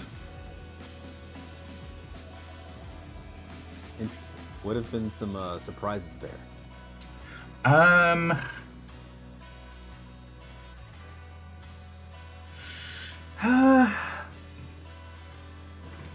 The era of cover shooters might have been one of our weakest as an industry. And was sepia toned. well, it's not even the sepia tone. Going back and playing them, having played modern shooters, they're not good. Like, we did a thing over Christmas where we did the running of the numpties in classic Doom. And you know what? It's chunky, but it's still fun. Playing 360 era cover shooters, oh my god, they were bad. We were starving because we did not know the slop we were consuming. I'm not saying Gears of War was bad, but it's Pretenders. Are we gonna have to fight about Vanquish? Is that Oh no, Vanquish is perfect with no flaws. okay? Thank you. But it's like you remember I remembered a lot more of them being Vanquish quality. And they absolutely are not. But yes, because Jess has a PS5, so I've been able to... Oh, shit. Okay, there we go. So I've been able to use like the PS5 like retro feature. Don't play Time Splitters 2 again. Leave it in your memory. Leave it as a beautiful reminder of a happier time. It's bad. It's really bad. Well, okay, no, I shouldn't say it's really bad. It's unapologetically itself, but the actual experience of playing it is an exercise in futility and agony.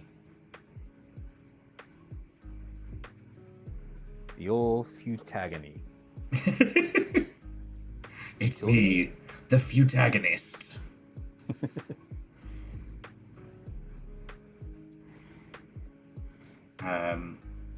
Was I obsessed with Project Silverfish the last time we did one of these building streams? Project Silverfish. Not ringing a bell. Okay. I'm not going to go on about it because this lot will start throwing shoes at me. But yeah, it's an indie shooter that I've been obsessed with. Initially, it was my playing off-stream game, but it got so good that I've had to now stop and wait until it's finished in early access so that I can stream it for them. Because it's too brilliant to leave. Mega Boss with reset the counter to 0 days since Will's mentioned Project Silverfish on Steam. Yeah, the problem is they're not wrong. It's gonna be like every PAX. There's a game that I'm obsessed with and I'm a little bit insufferable about. You know, one year it was the Blackout Club. One year it was, God, I think. Storybook Brawl before they got NFT'd up. Oh no. Yeah. Poor buggers. They had the game on Steam, and then they got the guy running it sold the company to the crypto trading company like FXT or FTX, whatever. Yeah. The entire player base left. They just rebelled. That's a bummer. Yeah, and then obviously the crash happened, and well, the rest is history.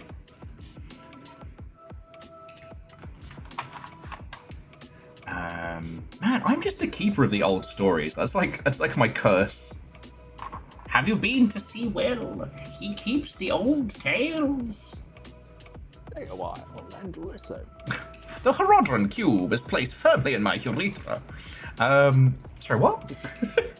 That's not a good place for Roger. Deckard, don't do that. That's bad for you. Okay. I'm starting on the shoulders. The manual does have a note about please do not cut off this piece. I recommend not cutting off that piece. It's very crucial.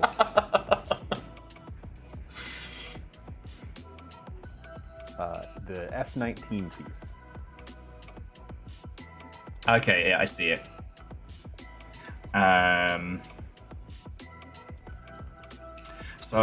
Megaboss was just mentioning the Mega Man Battle Network games, which God, they had so much to them.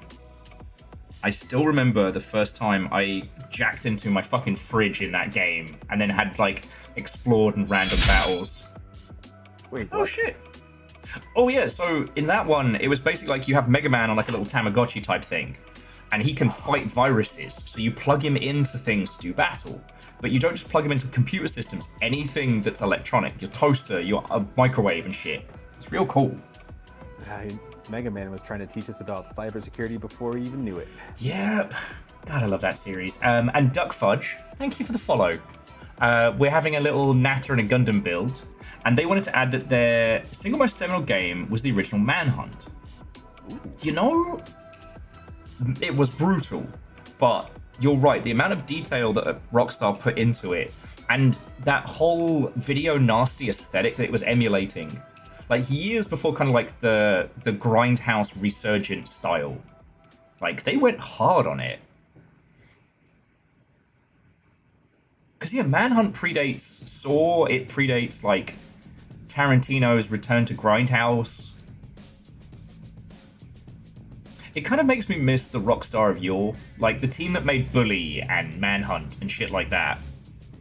Like, Stop that incessant clicking. and Jackie's in. Fucking terror. Thank you.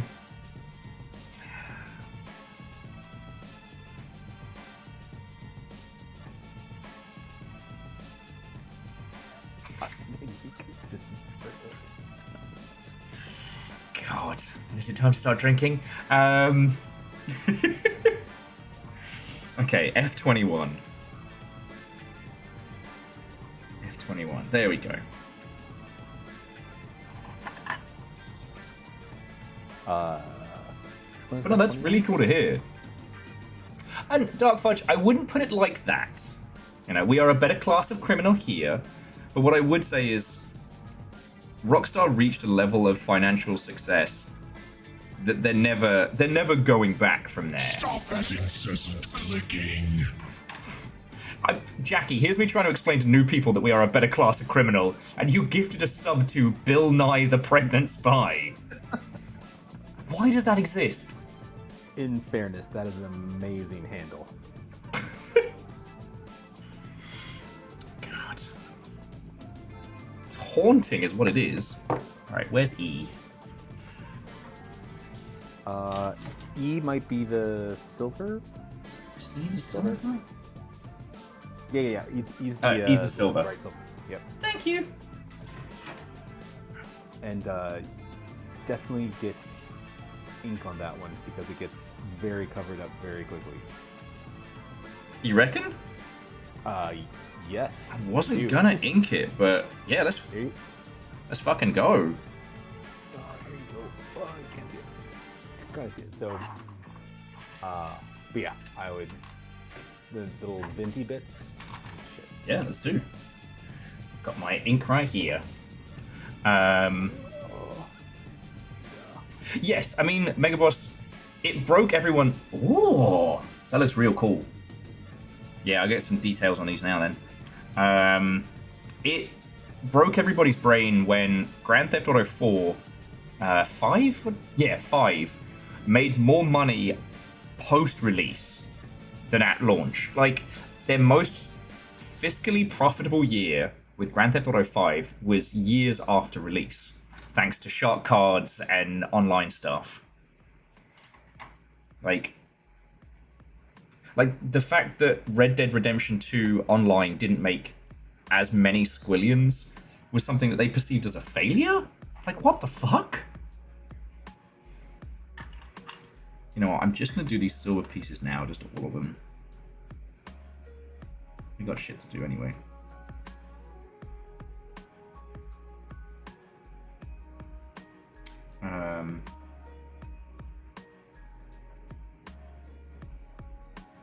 But I just, like, thinking back on it, like, Bully was such a good game. And it actually dealt with, you know, the shit that sucks about being in school in a way that was surprisingly honest. They probably shouldn't have just called it Bully. That was their big mistake.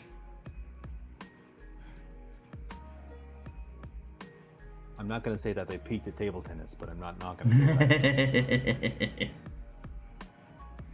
For me, they did. Maybe that's probably a more reasonable statement. Oh God, what are we doing?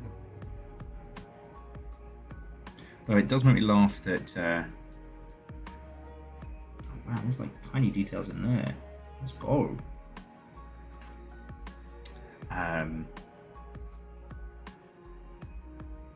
It does make me laugh going back to their early works. Like one of my personal favorites is still Grand Theft Auto London.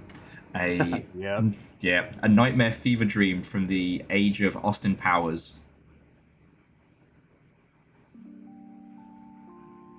And it's clearly just some of the people they had in the studio. They get to do the voices and things. You're gonna name drop Austin Powers and not give us a yeah, baby? How dare you? I don't know if legally I'm allowed to. I think they rescind my British passport if I do that, like overseas. Fair. All right. God. The youth will never know the grip Austin Powers had on popular culture for like a hot second. It wasn't good. It was not. Excuse me.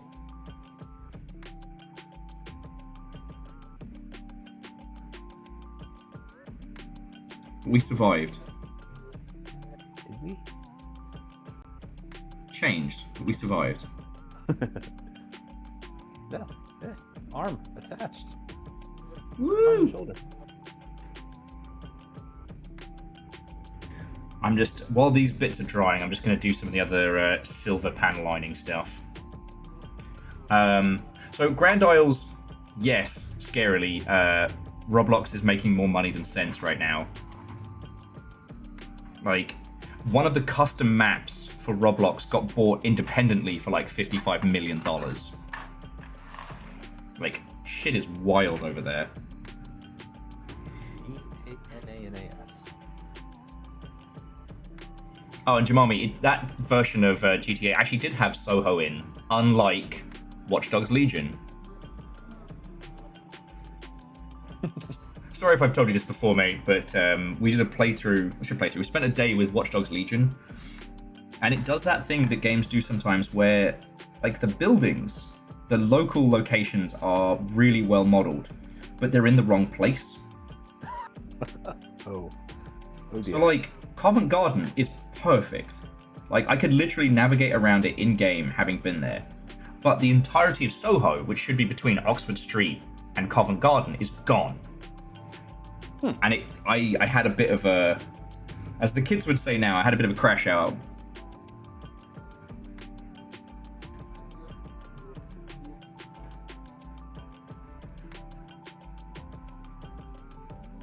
I have never been to London or England for that. I spent 45 minutes in Heathrow Airport once on the way back from a Gamescom, but I've never been.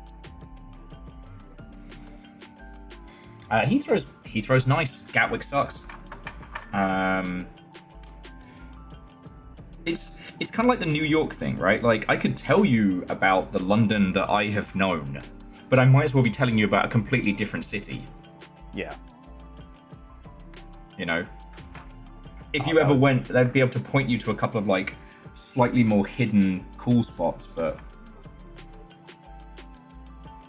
That was me in Tokyo. I lived briefly 1 year just after uni in Tokyo.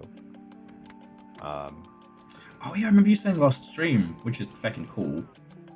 But like everything I knew is gone and different. I mean, it's still there. Like all the station names are still the same. Shibuya is still Shibuya. The Shibuya Crossing is still the Shibuya Crossing. But it's like there was not all these skyscrapers. There was not all this other stuff. It's like, oh, it feels much more global now. In the sense that there's lots of Western brands and there's a lot of Western. I mean, not that there wasn't. There's a giant fucking Starbucks in the middle of Shibuya Scramble when I was living there, but like seen a Marc Jacobs store in Harajuku. That's wild. Was not the thing. Like that was not happening when I was there. My favorite spot was this area And I went back after having not been to Japan for well over 10 years. And it was, it had changed into this like crazy popular restaurant and nightclub spot. It was now for baby clothes and strollers and shit. Oh, damn. You're just sitting there like, what has happened? And the answer is time. Time has happened. Yeah. It's interesting because, like, it happens to a lot of locations. Just the idea of a city that becomes so ingrained in yourself from a place and time, and then everything beyond that ends up being wrong and different. Like, moving into Seattle has been amazing, and I've loved being here. But each person I talk to, regardless of when they moved here or if they grew up, their opinion of when Seattle was good, I find fascinating. And London was very much the same. Like, I'd have people telling me, like, London, it's not as good as it used to be.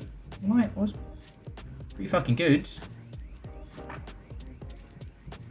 Sorry, this opinion is pretty much apropos of nothing. Just these places change so quickly, and I feel like that's a thing that gets forgotten.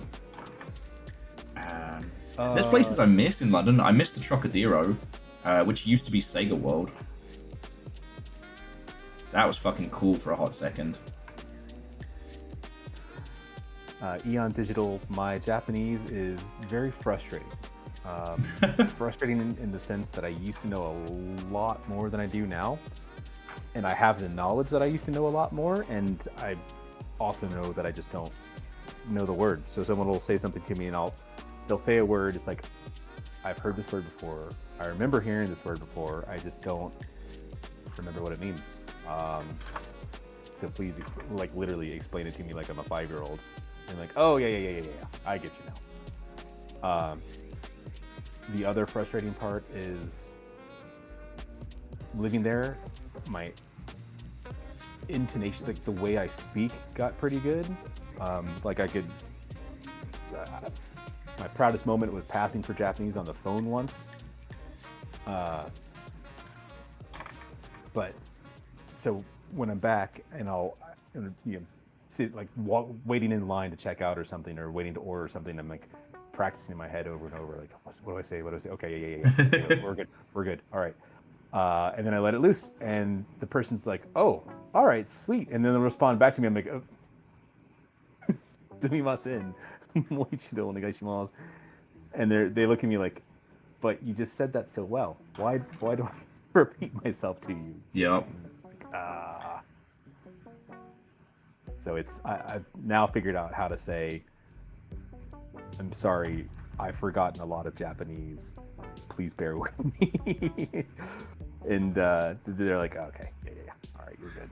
Yeah, I'm just prepared to use sumimasen for literally everything. What am I sorry for? Everything.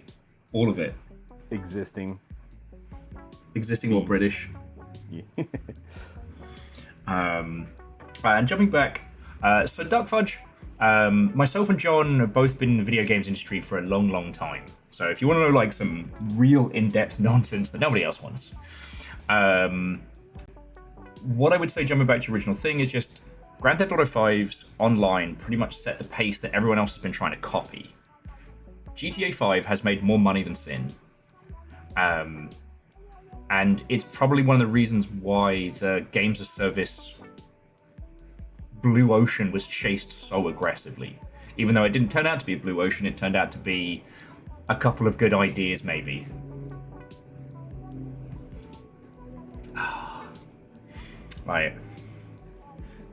This is I like that devs get to work on games now for ages after. It's a lot less stressful, but in the same breath, I don't know.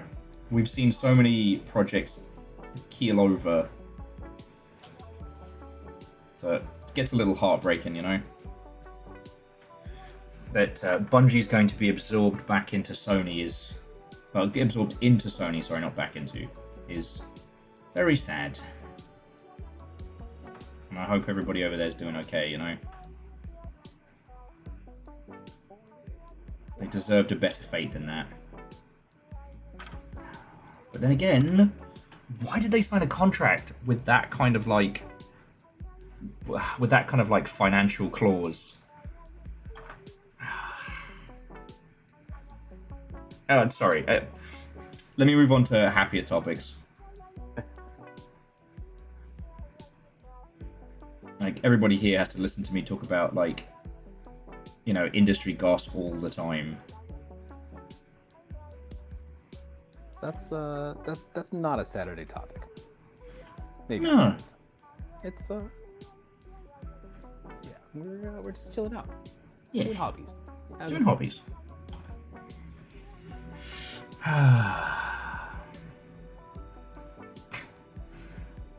Grand Isle, I don't know what I'd do with 20 sports cars.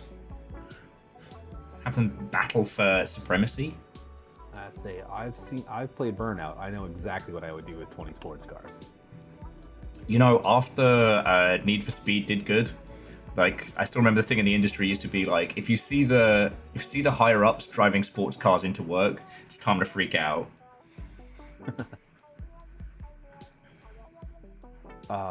Light, medium, dark roast. I very rarely drink brewed coffee. I drink espresso. Ironically, I drink Americano, black, almost exclusively. Iced. I'm also that weirdo that does not like hot coffee beverages. I think the entire queer community agrees with you. Well, there you go. But yeah, I do prefer for my espressos dark roast. There are very few coffees I dislike. I tend to make just like a cafetiere brew for myself these days, and it tends to be like a medium to dark roast. I strongly dislike Starbucks coffee. I would rather get a caffeine headache than drink Starbucks. I consider it to be something like a Starbucks coffee is a last chance saloon, right? Like, if it's a choice between this and decaffeination, then I'll do it, but I'll complain about it bitterly the entire time. Because you don't want to deal with me decaffeinated. It's not pleasant. No one's having a good time. Reactor online. Sensors Hey! online. Weapons online. All systems nominal. But yes, hey Shift, this kit is Yo, I amazing, have this but kit, I also just humbling. hadn't built it yet. But the Several times MGSD now, line is question. absolute fire. Do I actually know how to build models? Do you? No, I don't. I have no idea. I've been faking it this entire time. I just want you to think I'm cool. That's why we all got into model building. Boy, what a terrible idea that was. I build models, other people will think I'm cool. Thought no one ever. I've been into a Games Workshop store. I've believed the lies. But no, hey Shift, thank you, because 82 months is as long as anyone could have subbed here. So, heckin' thank you, friend. I'm just doing the detail, inking the detail on the wing now, because... yeah, what a terrible and expensive idea. Because there's so much detail on the wing. There's these little, like, heat vents on the inside of it that look fucking cool. I'm like, well, I've got to ink those. Cool. You know? I'm not a serial killer. C20, 222, that sounds fantastic. Ooh. Guys, have not tried a Carajillo cocktail yet? Carajillo cocktails are delicious. It's a tequila version of an espresso martini, but instead of it's tequila instead of vodka, and they shake it with espresso. Dry shaken with foam, and with a little bit of orange peel for garnish, and it is as delicious, a little more refreshing than a vodka espresso martini, and way less stupid to order in a bar. Hells yeah. You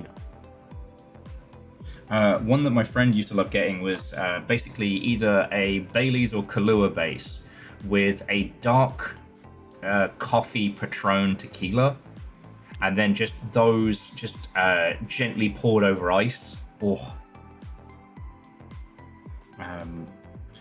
See, I spend way too much time on TikTok, and it has been hilarious people finding out that espresso martinis are real, and that yes, there was an equivalent to the Jaeger bomb years before for sleepy parents on their one night out a month. It's replacing vodka with anything in the cocktail's tasty. I'd very much recommend a Kentucky Mule instead of a Moscow Mule. It's ginger beer, lime juice, and bourbon. We've been drinking what we're calling the Budget Dark and Stormy. Ginger beer, lime juice, and rum. It's been lovely. And like, most vodkas don't have a flavour. And I say this as a professional pisshead. Right? And that's fine. Sometimes you just want the other flavours to be the thing you're spending your time with. And that's cool. But, you know, tequila actually has a flavour, you know? Gin has a flavour. Sometimes that flavour is revenge, but... Oh shit, we got a raid! I've had a cocktail called a Trinidad Sour. And if you ever want to piss off a bartender... No, I need bartenders to like me too much. But they will respect you at the same time because they know it's delicious. That's what the Trinidad Sour is for. It's a full ounce of Angostura bitters. So it is punchy, to say the least. Okay, so jumping back into chat. So Morkley Mophius. God, I butchered that one, but hello. Morklimpius? Bringing in your raid. How are you doing? They just got off of playing White Knuckle, which I don't know if you played that. It's DreadX's free climbing nightmare, and it's amazing. It sounds amazing, but Morklimpius. Oh, so you got it first time. I butchered it.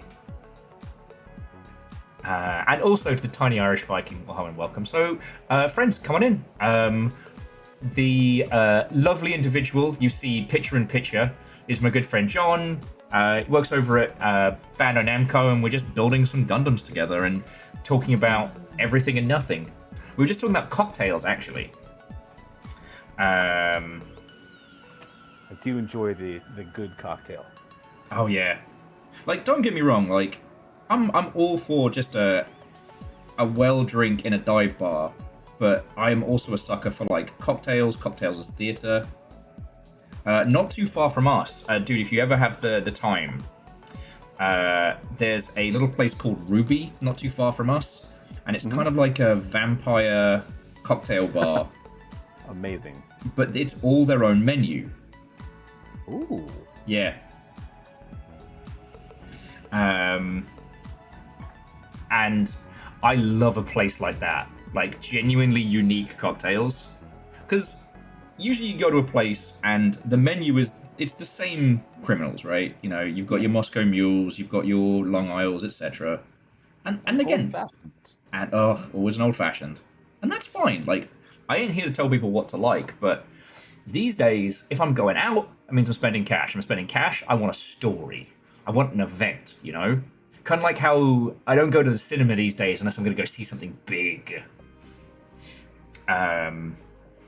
Ooh, shark fact. Oh, God darn it. Hi, Tiny Irish Viking. Skull indeed. Skull! I'd be yelling a lot louder the greetings, but Little Fire is snoozing off a headache behind us. Which is why I didn't screech with Wallosaurus grabbing that fucking Yaldom. So, Ark of the Conclave. If you can, upgrade your Bloody Mary to a Bloody Maria by swapping the vodka out for tequila, and it's so much better.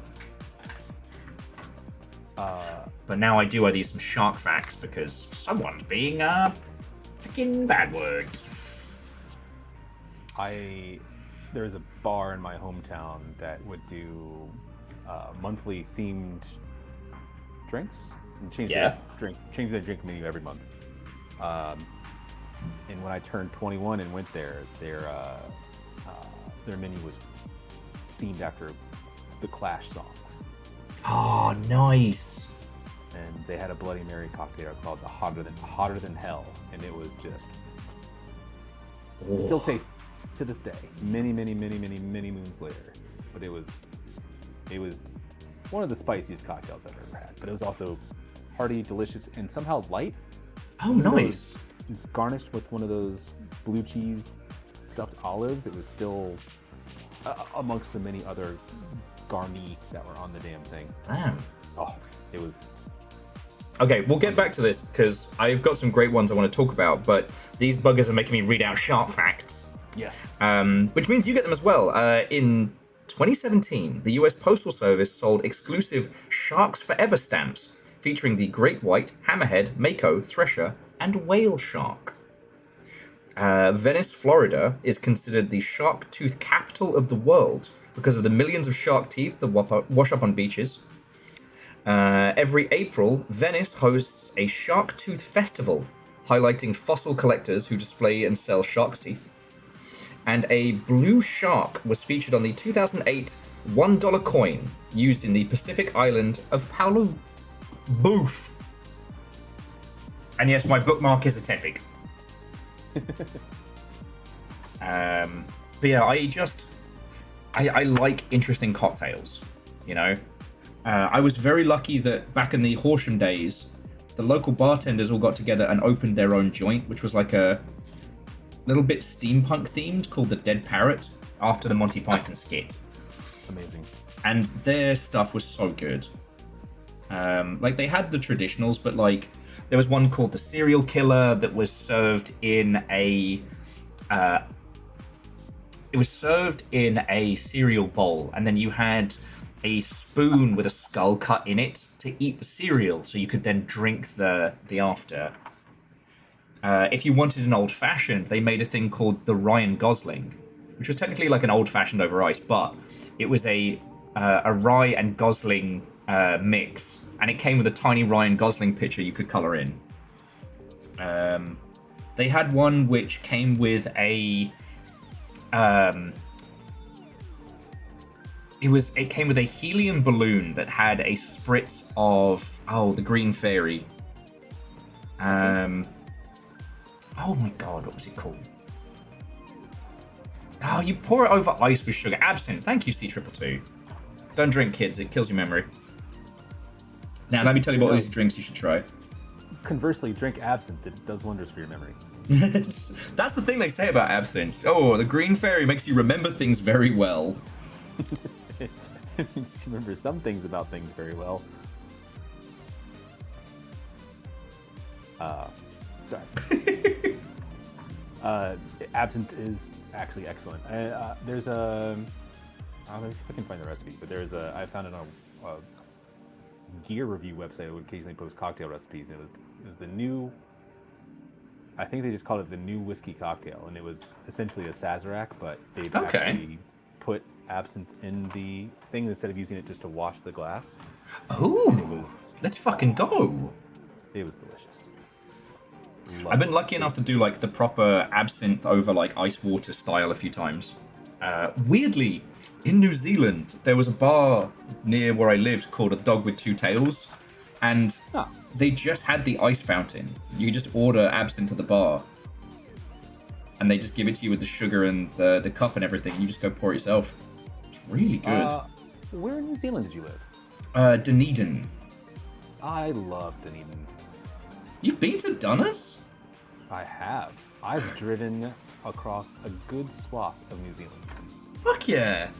My wife and I went there for our honeymoon. That's so cool. We flew into Auckland. If I ever win the lottery, you will know because I have moved and retired to Waiheke Island. But gosh, we did Rotorua for the touristy shit. Then we abandoned all other touristy crap and kind of did our own thing. Hells yeah. Flew from Rotorua to Christchurch just after that really bad earthquake. Oh shit. So we didn't get to see much of the town, but then we took the polar train to Greymouth, picked up a hire car, I got to drive left-hand drive for the first time. Yeah. Right-hand drive for the first time. That was fun. Oh, and a lot of those places are the roads are fucking scary. If you haven't seen them, if you're driving South Island, some of the roads are basically like a people-sized, I don't know, like Hot Wheels track. Like they don't look like roads you should be on. And if you're on the western side, there's also wind that shouldn't be possible. Oh yeah.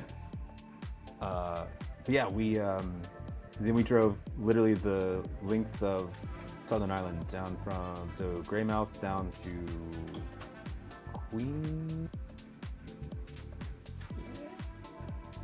I can barely remember the places because I did do a little tour of the Southern Islands, Southern Island, and we went down to the glacier and all that. Yeah, it went all the way down to Invercargill. Took the ferry over to Stewart Island for a bit, which was really lovely. Stewart Island's nice. And then drove back up through Dunedin. Cut across to Franz Josef, and then back to Christchurch, where we flew to Auckland and then back home. That's so cool. Drove around 2,000 kilometers on the Southern Island. Got a speeding ticket by camera. Contemplated never paying it, but decided I wanted to go back to the country at one point. So Yeah, I remember. The thing I love the best is you can stick a camera out of the moving car, take a picture on auto settings, and have literally a National Geographic cover. Yeah. Like you're just like, how the fuck is this place real? It really does feel like it. I don't know if you did it on your trip, but there's a point you can stop heading down South Island where it's basically like 4 biomes intersecting, and it just looks like a video game setup. You know, it's like you just have these 4 quarters cut out of drastically different environments. Okay. Yes. Queenstown. Thank you, Young DJ. And yeah, holy shit, driving in Maui sucks too. Jesus. The road to Hana? No, thank you.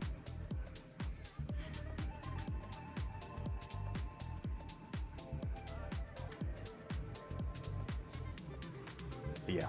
Oh yeah.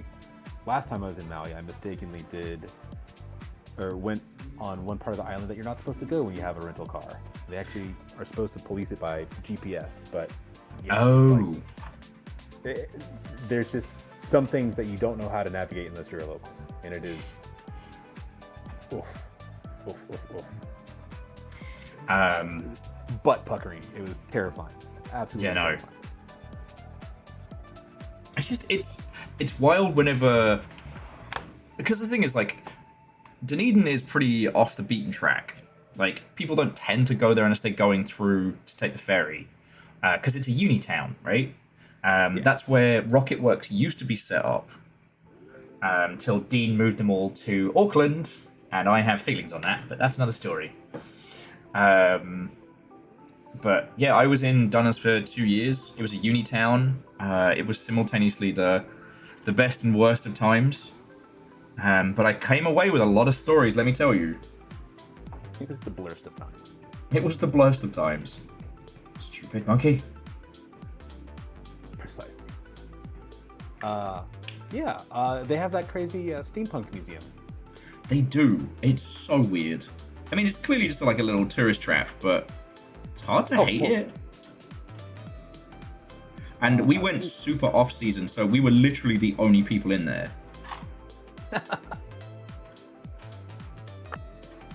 I bet that was excellent fun. It was weird. It was super weird. The brewery that was like next door, we went for lunch, was so surprised to see anyone. Like, it was like we were 2 ghosts that had just emerged from the Shadow Realm. The way the guy behind the bar fucking jumped. I mean, I've worked tourist traps in the off-season, so it's not, you know, I read a lot of books, let me tell you. And all I had to do was pour water out of an urn. What? I worked Bigner Roman Villa when I was younger. One of the few places in Europe where you can walk on an original Roman floor. Yeah. And during the off season, there was no one around, so I just sit and read my books. You know, I churn through varying Vampire the Masquerade nonsense. Come up with my own crazy ideas. In a very, very, very loose tangent to that. Yeah. There's a show, presumably a BBC show. I watched it on Hulu. I don't know if it's still on Hulu, but it was called Time Team? Detectorists. Oh, okay. With the two British guy, or the one British guy that was the squirrely comedic relief pirate in Pirates of the Caribbean. If you watch the British Office, he was Gareth. Yeah. And then the other guy, I'm blanking on his name, but he's literally also been in everything.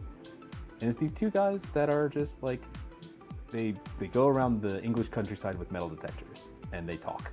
And it is somehow like it's a cozy British TV show, but it's like two guys enjoying their hobby, and it's I love it. It's super sappy, but I love it to death. Absolutely love it. No, that sounds way cool.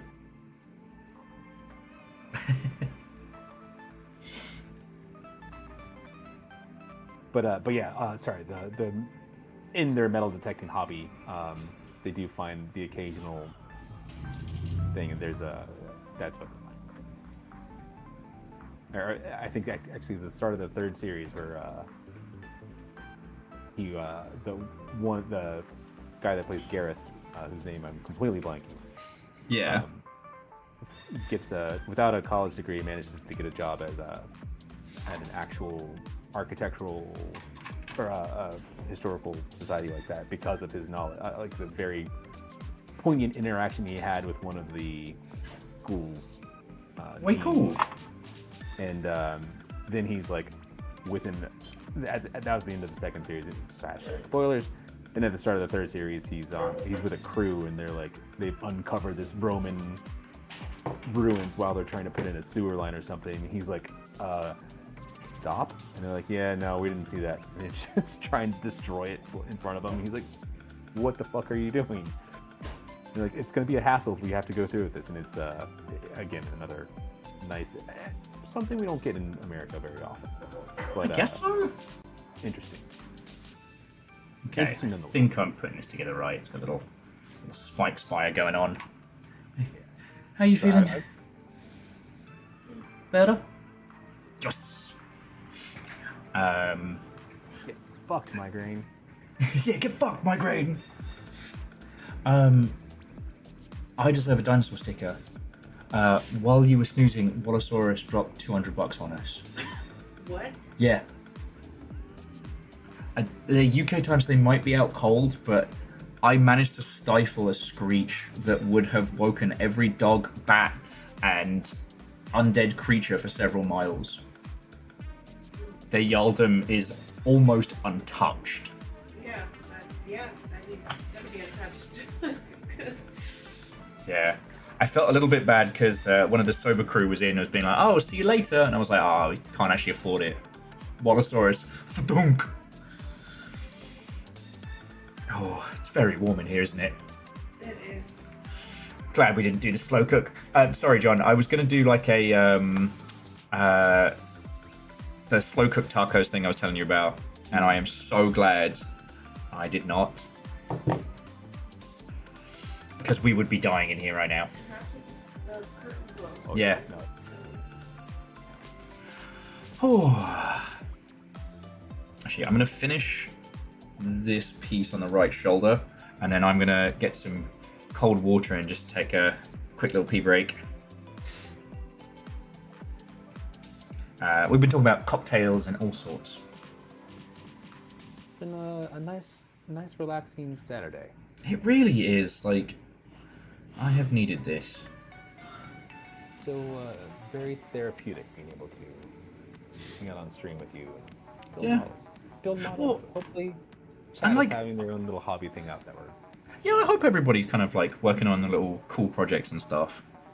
You know, it was interesting because, and I think that's the reason why I've fallen in love with the Gundam stuff more than I did with the Warhammer stuff, because I did find Warhammer quite stressful. You know, if you get a Blood Angel's character, you got to paint Mr. Blood Angel like a Blood Angel. Yeah. Otherwise, you have done it wrong. And I found that kind of stressful. You know, when you're building it and when you're painting it, gotta like, don't fuck it up. Don't fuck it up. Yeah. It's like, but what if I want to fuck it up?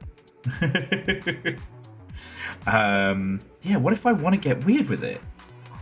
And then when I started getting into Gundams, like properly during lockdown, it's like you can pour yourself a glass of wine or a beer and you sit and you work on something, and at the end of it, you have made a thing.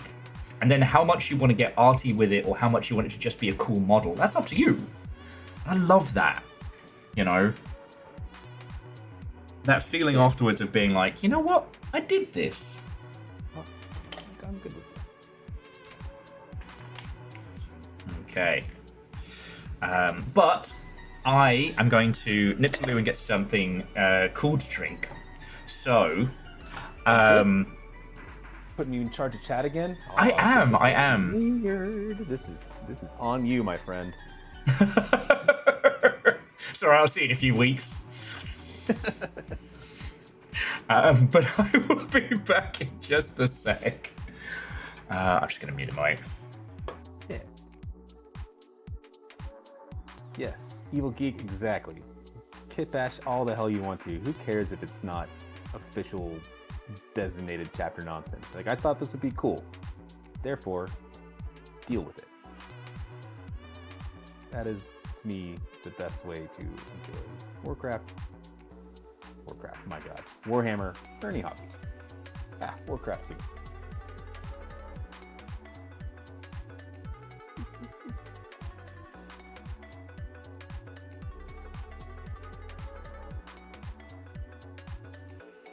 Okay, chat, what do we do while Will's away?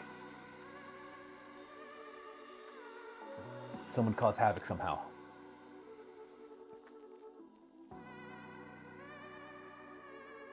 I keep seeing stuff about the, what is it, like trench something or other? Trench guard? Havoc and chaos, perfect. Yeah,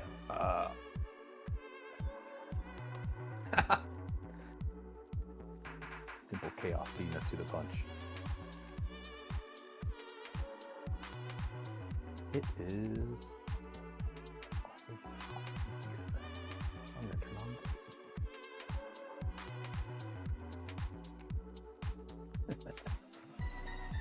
So, what have all you been working on? Have we just been background noise for you? Or you guys actually, some of you working on hobby stuff?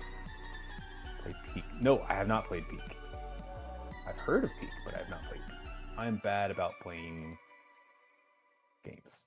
I like games. I play some of my favorites quite a bit, but I'm really terrible about trying out new stuff. I should be better about that, but it just feels impossible. Free time is hard to find. Ooh, drawing. Amazing. I wish I were better at drawing. Sadly, I'm not. That's why I build models. My daughter is she's a far better artist than I am. She's way younger.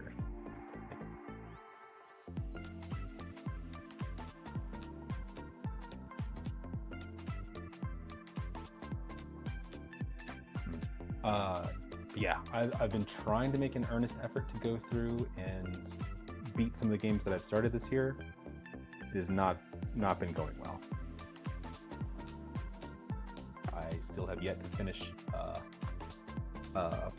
Expedition 33. I should probably get around that. Damn.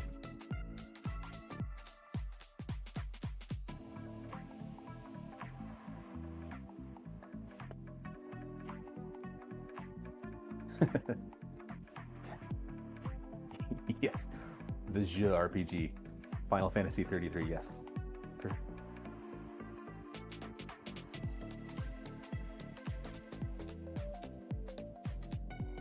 Look at this thing. Not bad. Not bad. I keep wanting to make transformer noises, but that's incorrect. Did it anyways.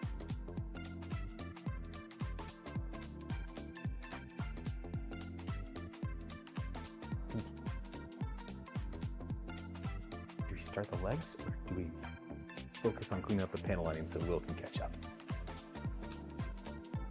Oh. Where in Asia are you headed to? Yes. All good. Vaccine's good. Overseas illness is bad.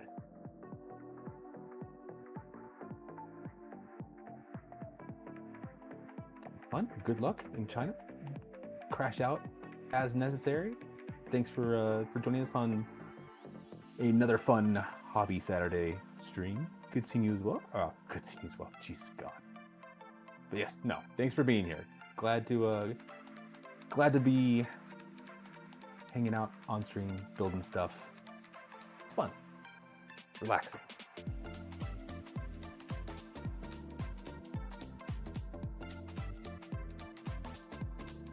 And yeah, sorry, this is a brand new webcam setup, so if you've seen me lean forward and just stick my sweaty, shiny forehead in the camera, I apologize. I'm not used to it in the slightest.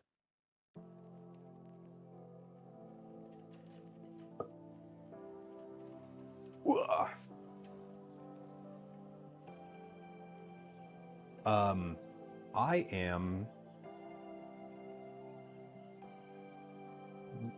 really bad about finishing projects. So having this to hang out with you all, build with Will, has been really good for making sure that I actually stay on task and finish this damn thing. Because otherwise it would probably just sit like this in a box, like literally behind me there's probably 4 model kits that are in various states of completion. Where'd it go? I have a F-18 that I've started, have not finished. Been hanging out like this for God knows how long. There is here's part of the machining Krieger thing I was talking about earlier. I don't know why I haven't done any more. It's mostly done. I just need to start painting the damn thing. But it's like, oh, how should I paint it? The moral of this story is finish your damn kits. Don't get complacent like I do and let shit linger. Finish your kits. Hashtag life advice. Yes, exactly. Simple chaos. Like, who would ever do that? Stares at my box of unpainted Warhammer, unassembled, unpainted Warhammer. But hobbies are fun. Do your hobbies. If you're struggling with hobbies, find a partner to do. Or find someone else to do hobbies with, and make them keep you on task. All right, we're starting the legs. We'll just have to catch up. Leg units. F to pay our respects to this leg unit that is going to be massively detailed. You get covered up with like 3 pieces of armor. What are we doing here?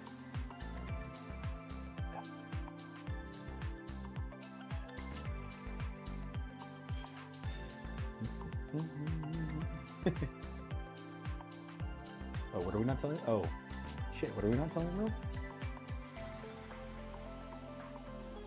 He'll never know. Your secret's safe with me. I suspect he also might find out about it, but I won't tell him.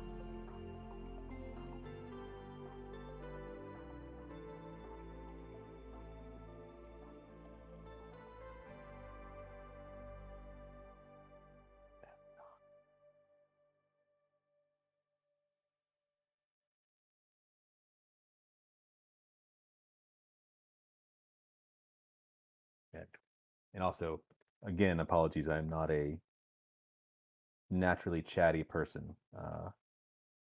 Will and streamers that are able to do this consistently, it is a skill beyond my understanding because I am just not that.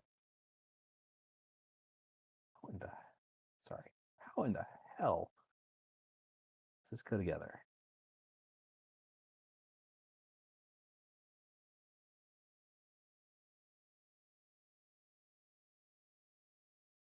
Build that I've done is most frustrating, but love the results. Hmm. Probably.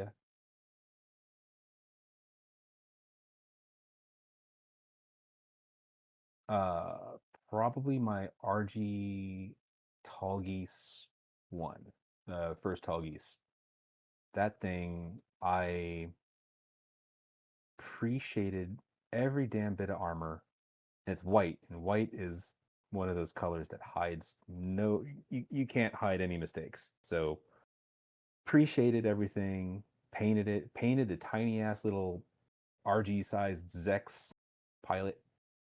It was, I think I had 200 of these little airbrush things where I airbrushed every little part, and it took a while, but I love it.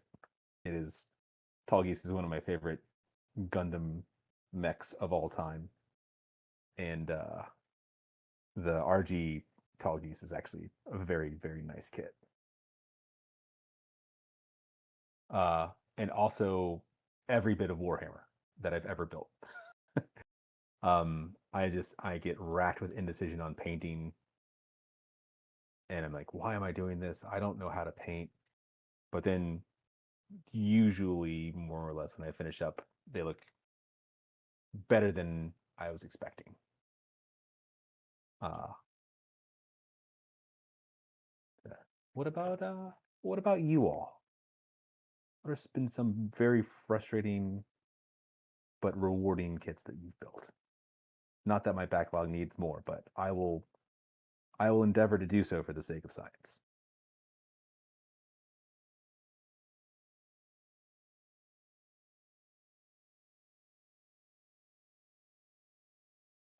I will stand by the fact, however, that my absolute favorite kit to have ever built is the MG Master Grade Jesta.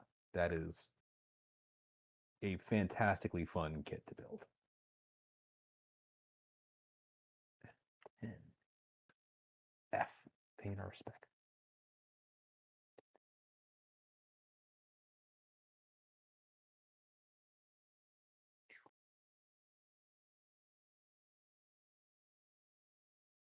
This little piece of. I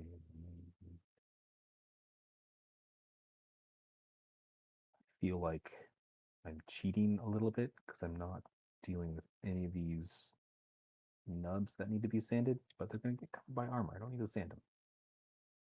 But I'll know that I didn't sand them. And that's part of the problem.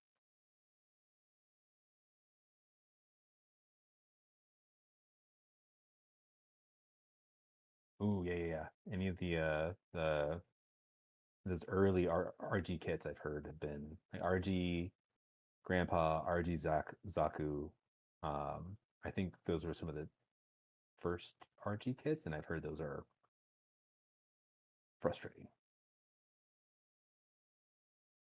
I'm pretty sure that everything in the RG line is just an exercise in tempting your own patience. This thing is. Oh God, I hope I did this right. Yeah. Haha. Again, this kid is nuts. I was not expecting nearly this level of detail. I don't know why I wasn't, but it's, as Will would say, heckin' cool.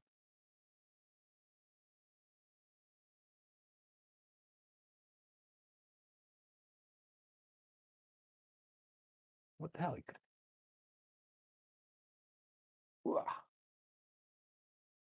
do.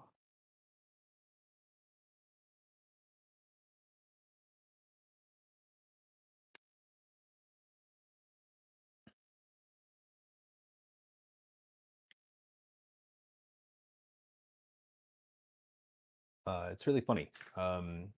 In the Bandai office in Orange County, we have a very large RX-78 in like just up against one of the walls. Not nearly the size as the. It's probably a. It's definitely not 1-to-1 scale because it fits within our building, but it's easily 20 feet tall. And I have told every single visitor to our office that it is the largest Gundam statue in North America without any confirmation of that whatsoever. And I will keep telling that lie until people tell me not to.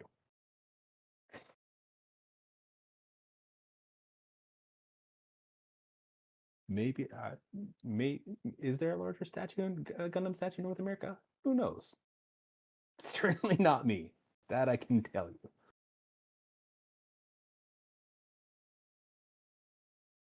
But yeah, it is nice to have that. Hello, hello. Yeah, welcome back, Will. It is very warm in here. Same. I have just had to remotely turn on my air conditioning because it's gotten toasty. I can try and turn on my fan, but I'm worried that the extra noise would already add or diminish my quiet. Yeah. Okay. So jumping back in. Oh, Aeon's off to China. Ah, beans. I missed him on the way out. And Grand Isles. I really enjoyed the Mac Daddy Mark III, the Master Grade, the version 3. That was really fun to build. Like, I think one of the reasons why I kind of, even though real grades tend to give me hand cramp, the reason why I'd be tempted to do the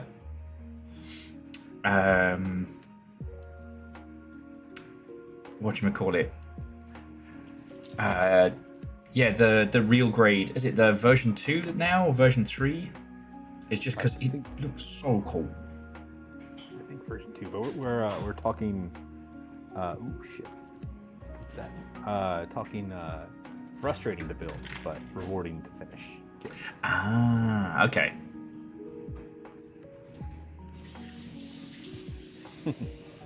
Though I need to work out a way to retackle the full armor Gundam, the Gundam Thunderbolt one, because yes, I hate those covers. I think we talked about this at great length last time. Yep. I've heard they are absolute butts. I have the same kit sitting in my backlog, the Verka version.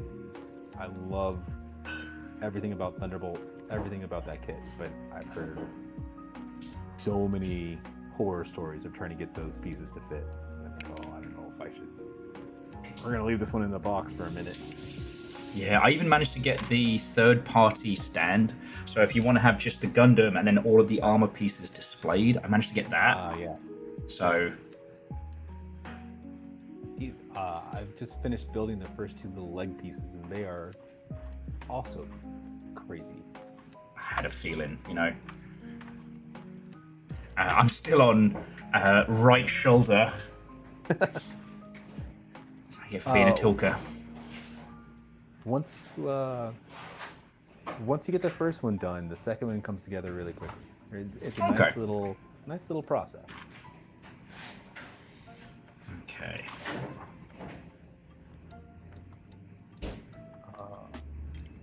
You know what? I might do something a little crazy.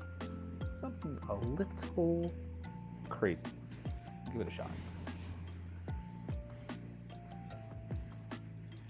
This might be a terrible, dumb, and bad idea that ruins the kit, but YOLO, you know. When is the right time if not the present? Exactly. I think I am going to try and dry brush some metallic on these leg pockets. I have no real good defining reason to do so, but I feel like it. Madness has taken hold of you. Madness is taken hold of me. And if nothing else, it will preoccupy me while you catch up on the shoulder. Yeah. pads. Let's me play catch up a little bit, yeah. Okay. But I've got the construction part of the wing down. Add paint to brush. Try. Most maybe. This work.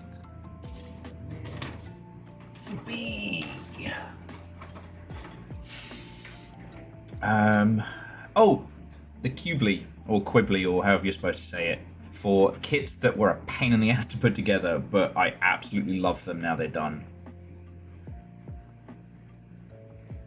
That is a kit that desperately needs an update.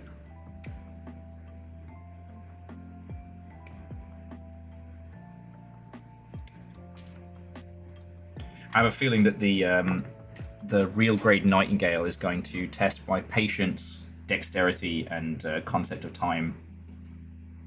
I didn't even realize they were making a real grade Nightingale. That sounds Yeah. insane. Wait, or is it a high grade?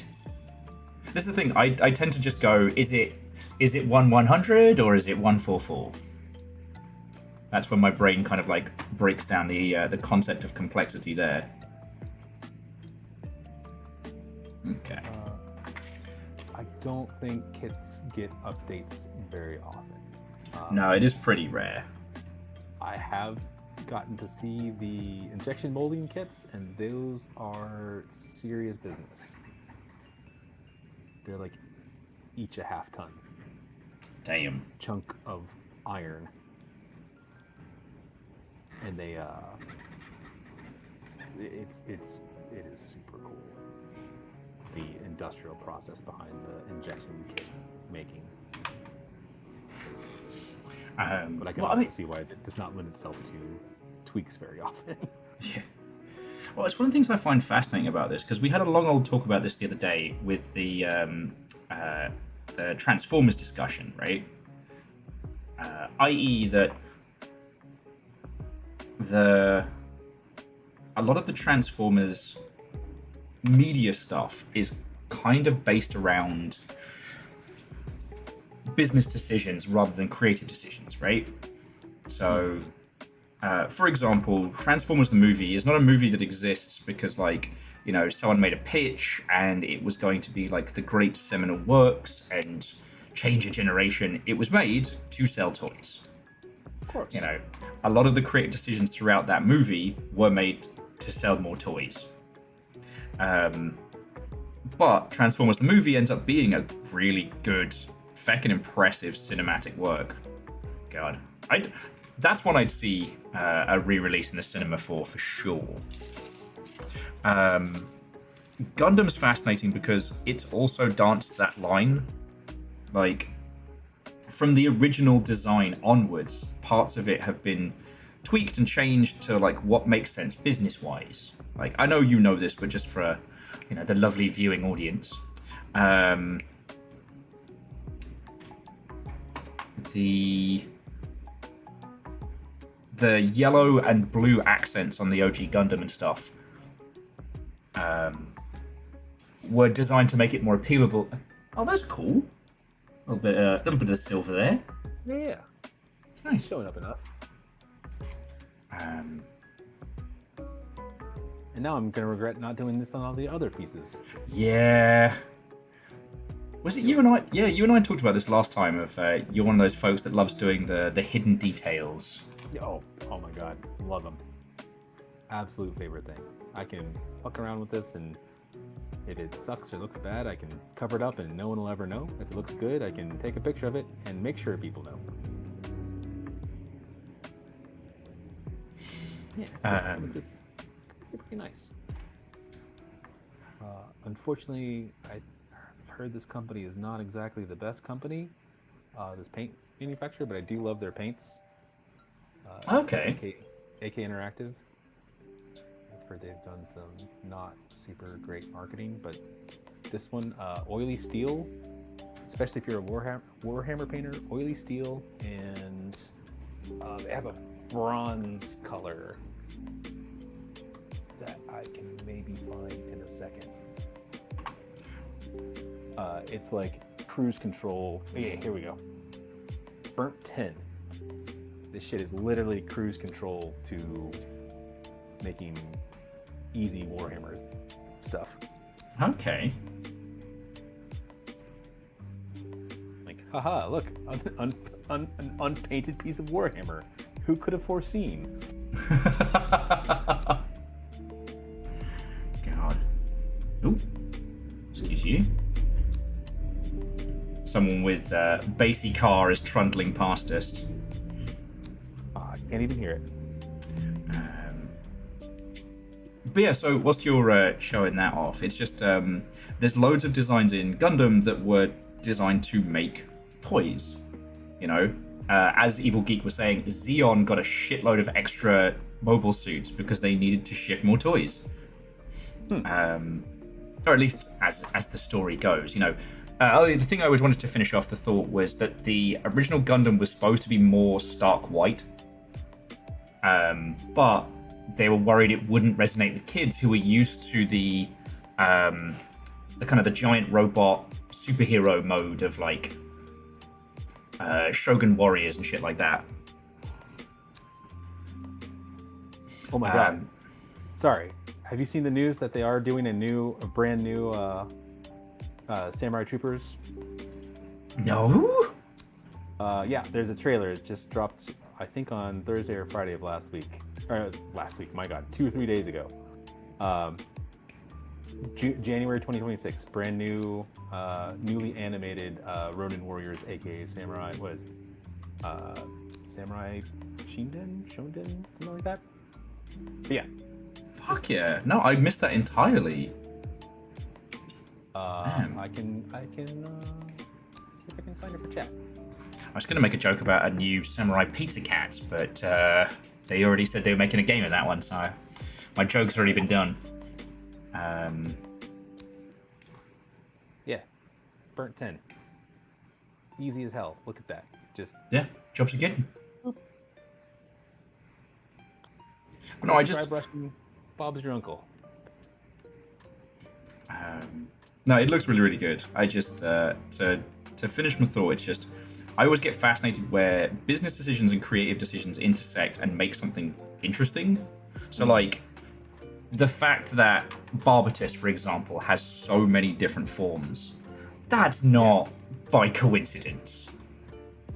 But Barbatus's core always stays the same, meaning that you can use that Barbatus frame and then add more accessories, i.e., you can use the injection molds to make more of the same and then add stuff in. I built the Barbatos and the Grimgird, which definitely use the same thing. But did the Gujin have that same inner frame? I wasn't. Again, you know, I'm not trying to. One way or the other. The Gujin had the same inner frame as that weird, chubby mercenary mech from early on in Iron-Blooded Orphans. You know, like the Space One with a little heat axe and stuff. It kind of looked like a chubby, rounded Zaku. Oh, yeah. Bless you. Yeah, those two used the same, which I thought was kind of fascinating.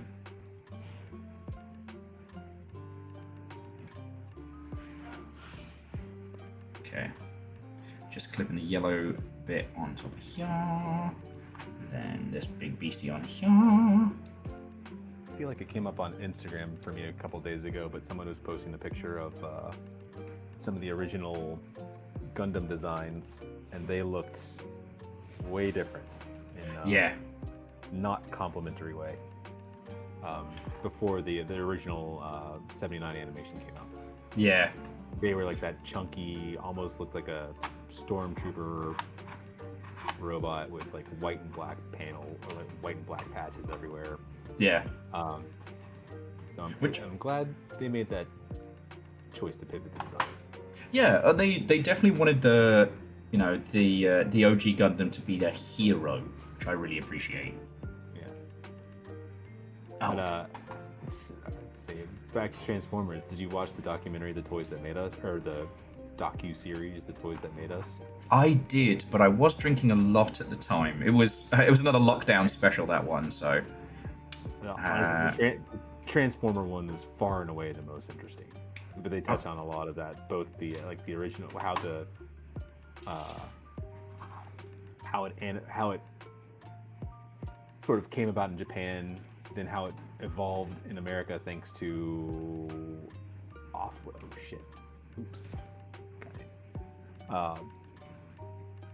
it was, I think it was like a Marvel comic writer, but it wasn't actually, or not under the Marvel comic label or something. But yeah, it was I'm desperately trying to remember. Truly fascinating. Yeah. Yeah, basically after all these toys of the increasingly large mecha variety had lost favor, all the Japanese kids were fawning over these toys these robots that looked like everyday normal stuff. Yeah. And then turned into robots, and that was someone from Hasbro was over there and bought them, brought them back to America, and they're like, oh shit, yeah, we can do something with this. But instead of just having here's a camera that turns into a robot, they went to a comic company and they're like, hey, can we make a unifying story around it? Basically, can we transmedia-ify this? And they said, yes, we can. And that's where they came up with the OG series. And it became fucking seminal works. Uh-huh. At some point they addressed the movie too. I just don't remember what they said back then. It was just just really fascinating watching the marketing, and everything was like that. It's like the He-Man stuff they had done. Oh yeah. They needed something to rival Kenner's dominance with Star Wars figures, and the Battlestar Galactica figures that they made weren't selling. And then they were doing market research and figured out that boys were sick and tired of being told what to do by their parents, and that's where the tagline "I have the power" came from, and all that where they just you're just like, holy shit. And I love you take that, then splash cut to, I think it was Kevin Smith who did the most recent cartoons. Well, Kevin Smith headed, and that shit's awesome because it's an inspiration from the idea of those toys, not necessarily what they were aiming for. Because what they were aiming for was just to sell more toys. Yeah. Gundam's different because it did also have a pretty strong message. Yes. He-Man didn't have shit. Yeah, no, He-Man was not about anything. He was about making you buy a little dude who had a giant battle cat to ride.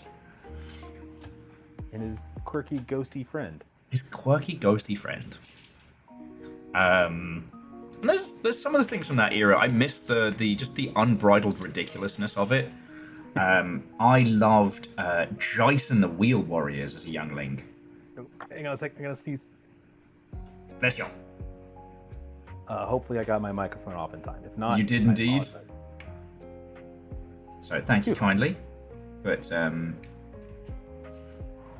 actually, I'll just cut this Hashtag now. nailed it. Yeah, the shoulder bits are fun. Yeah, I appreciate the little intricate mechanism in the shouldery bit. yeah. There's a wonderful embellishment to it. But yeah, so Jice and the Wheel Warriors is one I enjoyed, and that was batshit. Oh yeah. They had a series of car toys, and I guess they kind of had this monster gimmick for the enemy car toys. As they weren't the bad guys plants. Yeah. But the toy gimmick was that the monsters could grow shit. So they had this kind of quasi-organic hook. My favorite bit of that ilk was the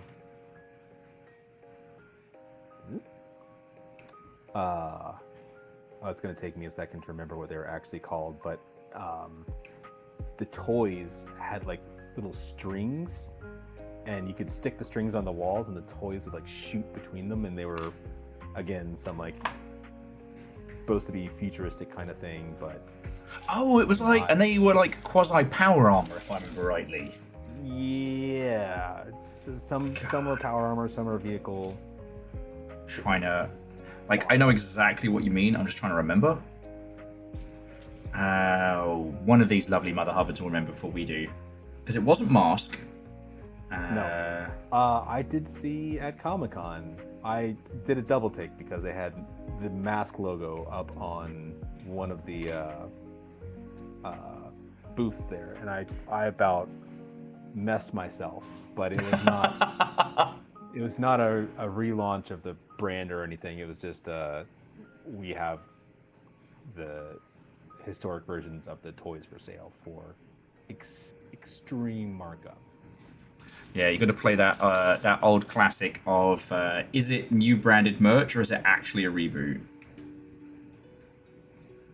I remember seeing something similar at a different event, and it turned out to be a crossover with like a shoe company or something. Oh yeah, that happens all the time. Yeah. And despite when anyone says I didn't cry, that was a rumor. But then occasionally, like well after the fact, I'll stumble upon like a San Diego Comic-Con exclusive for a thing.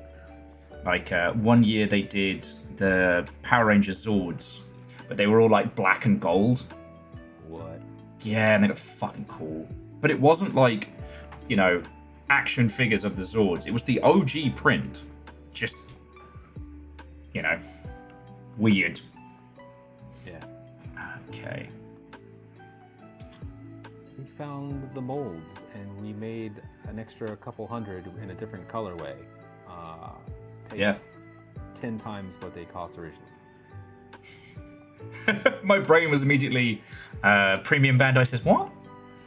So, I'm allowed to make that joke because I buy it.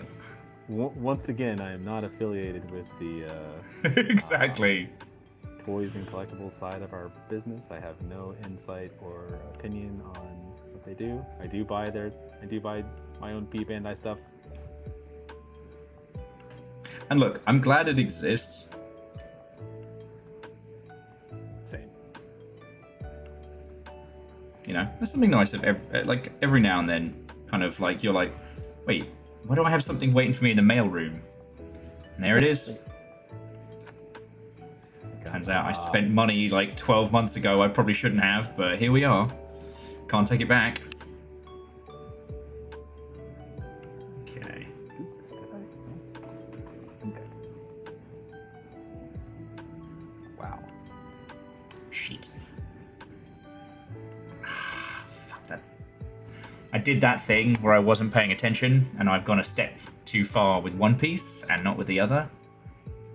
And now it's time to bring out the separator. Looks like a knuckle duster. Looks like a punch dagger. I know. Love that thing. I've got my sad little oversized guitar pick version of it that I got from iFixit. Which is ironic considering that I only ever need to use this toy, this tool when I've fucked it. One of my, as a Iskar saying that they had the black and gold Megazord as a kid. So one of my good buddies in our hometown, his parents still have his full GI Joe aircraft carrier, which is literally the length of my desk, in like pristine condition in their attic, and I was like, oh my god, it's so good, but at the same time.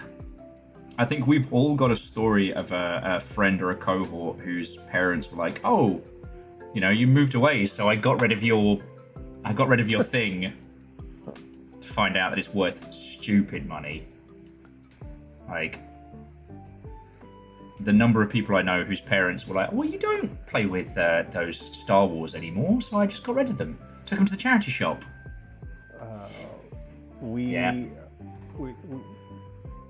I did something along those lines, sort of.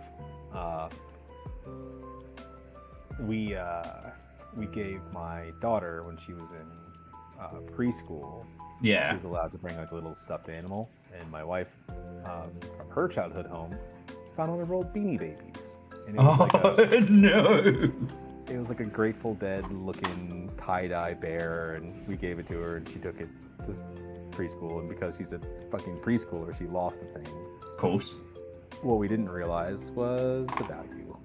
We looked it up, and of course, this was mint condition, blah blah blah. But Yeah. it was one of the few remaining Beanie Baby collector's items that was going for like 5 figures, and we're sitting there going, God.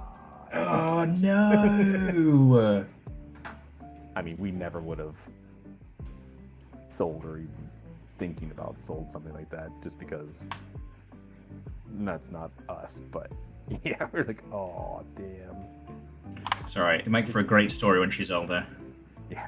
Like, did you lose that, or did one of your friend's moms? Someone who knew what it was like, take. Oh, somebody's parent was like, "Oh shit, pay dirt." Yeah, that's been our sneaking suspicion. You know what? Sharon's been looking at it shifty that whole time. I wouldn't put it past her. Fucking Sharon. Fucking Sharon. Okay, I managed to unpick my my fuckery. So, Unpick my fuckery. That feels like it should go on a T-shirt. or at very least be somebody's kind of like cover band name. But that's the thing. You don't get good at this by doing it well. You get good at this by doing it wrong and then unfucking it. Divershi.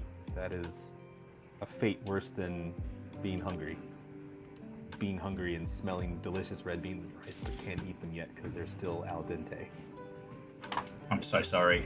The struggle is real. The struggle is real. I am happy with, but immediately regretting my decision to dry brush these pieces. Because now you want to do it for the others?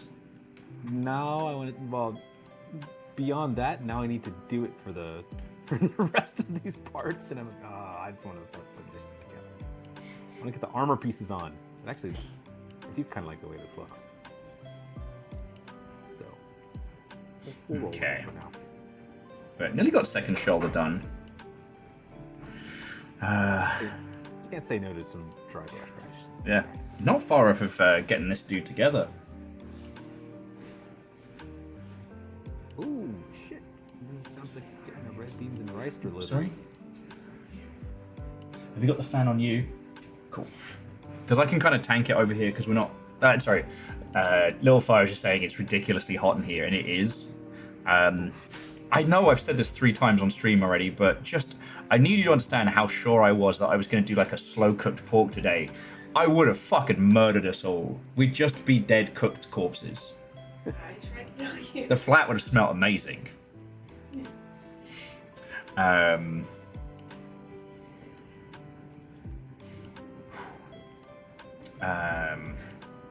Okay.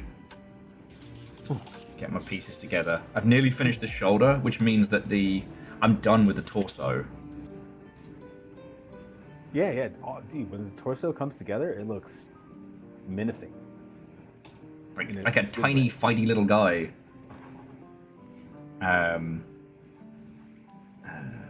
Looks vaguely gorilla-ish. Okay.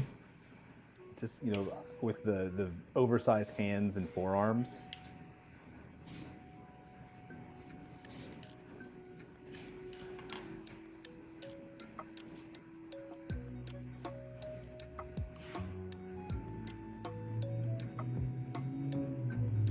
I was pondering it, and I was thinking about what kits I would love to see actually get properly printed.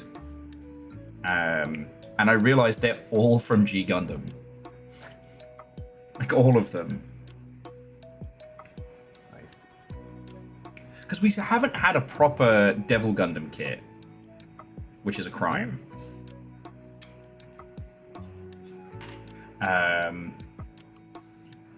And we sure as shit haven't had a proper...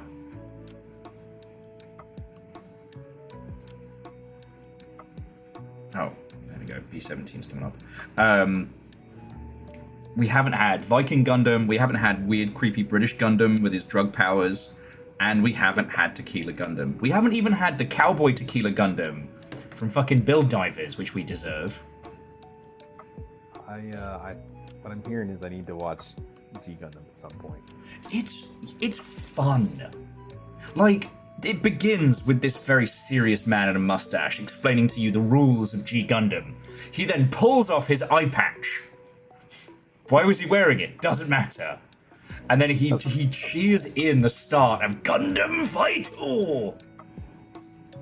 That's incredible. It's so good. You know, our main protagonist is like the ultimate brooding protagonist as he sits he sits on a hill with a lone cherry tree looking out, his Gundam in the background. Is he out for revenge? Is he searching for his brother? We don't know. He's just so edgy and cool. By the way, I've just turned on my room fan. If there's lots of wind buffeting noise, let me know and I can turn it off, or at least. No, I can't hear anything. I do agree with DJ Coil though that the G-Quack Psycho Gundam, like that thing is a monster and I want it. Yeah. I was actually talking to them about this. Was it yesterday, day before? All right, time loses all meaning, but how G-Quack's reimagining of the original designs through that Gynax style Ava lens, like they made the Psycho Gundam scary again, and I love that because, like, you know, That's what it was supposed to be. Yeah, It was supposed to be something genuinely terrifying. yeah. I compared it to like the OG Daleks, in that the OG Daleks were scary as shit for British television at the time, right? You know, there was a generation of children traumatized by those dustbins. With plungers for Yes, deadly. hand plungers. I, to this day, still use a Dalek as my profile picture in Steam. I originally picked it as my TF2 spray, Smart. and it just turned into it's a just a Dalek in a red outline with exterminate under it, and I love it. But like since then, you know, we've had like loads of different Doctor Who creatures and monsters. So when they've gone back to them and they've found ways to make them fucking scary again, it's awesome. Not always succeeding, but like, I don't know Doctor Who like I know Gundam. But like the Psycho Gundam, holy shit, like that thing is a fortress that unfurls into a fucking kaiju-sized nightmare. That is also a fully new typed up cyclone of death. City-sized cyclone of death. With a totally emotionally healthy pilot. Yep. Super healthy. Where do they keep finding these emotionally healthy children? It's just so wild. And G-Quack's made that Mother Hubbard scary again. One thing I really liked about the G-Quark's design was their take on the Gyan, which I thought was just the goofiest fucking Gundam from the normal series. Oh, which one's the Gyan again? The one that looks like a knight with a lance. Yes. With this stupid head. It looks They so actually ridiculous. made that thing cool. Yeah, it's like, oh, yeah, okay, that's like an actual Defender Gundam, and he uses it to defend what's her face, the Zabi. Yeah. Cilia. Like, I like that they kept Big Zam, like Big Zam. Yeah. But I would have liked to have seen, if they could have done like their own take on it, what it would have looked like. Because I like the idea that, like, historically, they replaced all their battleships with Big Zams. Because that would make sense. Because that Mother Hubbard can shoot in any direction at any time. And I just liked it being the giant honor guard for the Xeon forces. Yeah. It's like, yeah, okay, yeah, no, that makes sense. That's what you should totally do. Who is it? Oh, hey, Big Zam. And you kind of also got the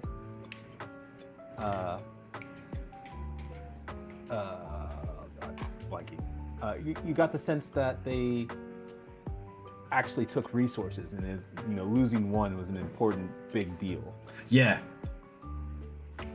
I thought they did the other knock-on effect, even though we were still a Gundam story, they did a very good job with the world building. Oh yeah. And I could have quite happily spent another 2 seasons in that world, but I also appreciate they didn't drag it out. Yeah. I don't think they could have kept the full plot twist. I True. guess, under wraps for 2-3 seasons, but I very much appreciate what we got, and I really hope we see something along those lines in the future. Yeah, hopefully it did well enough that they'll let more people do more weird, cool shit with it, you know? Once again, I am not involved with any Yeah. of the film side of the business as well. I have no idea what is coming. Anything I comment on Gundam animation or model kits is purely as a Gundam fan. Absolutely. Although I will say, in the press and PR world, have you encountered Game Grumps? Oh, hey, Big Sam. No, I have not. Sorry. Just because I know I'm not the only person on TikTok who does it, that anytime like Big Zam is mentioned in anything, someone will go, "Oh hey, Big Zam," which is a fucking game. It's a fucking Game Grumps reference, where they were playing like the PS1 Gundam fighting game, and what's his name? Danny doesn't know anything about Gundam, so he keeps picking Big Zam over and over again. And this is somehow the funniest fucking thing of all time. Oh, there it is. I did that thing where I pre-cut the piece, so it would be ready when I needed it, and then I couldn't find it because some idiot had cut it off the sprue before I could find it. Who is this criminal, and where will we find him? Who could have done this?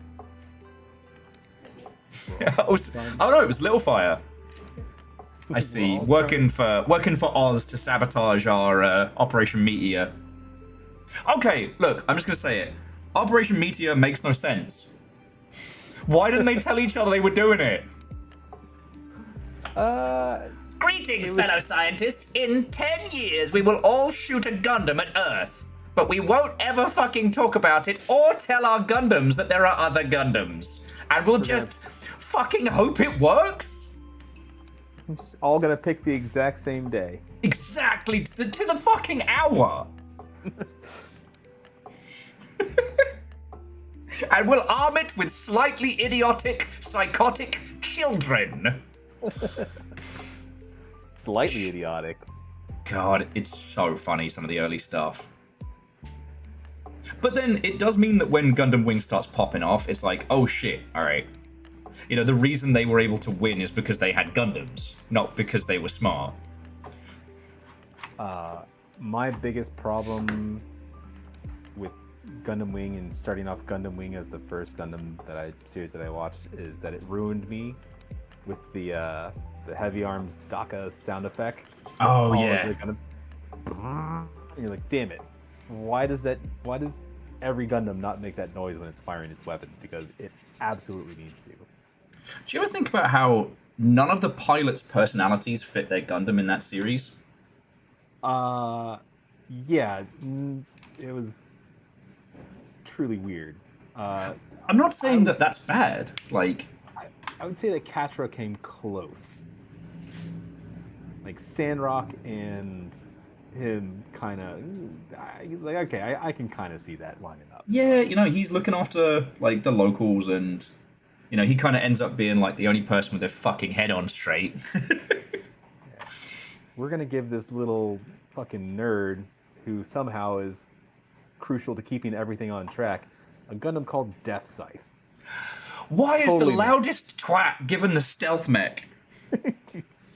Who knows? Who knows? Like, I'm just saying, if you were gonna pick anyone to have the surprise ambush stealth mech, why would you pick basically idiot me?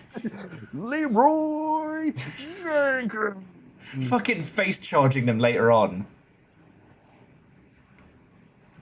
Although I have to put the timelines together. I don't know which came first. Ava Unit 2's whole battle on the battleships, or Death Scythe. Because Gundam Wing's way earlier than I remember it. because obviously I remember it from like the quasi Toonami era, right? Yeah. But like, nah, that shit was way.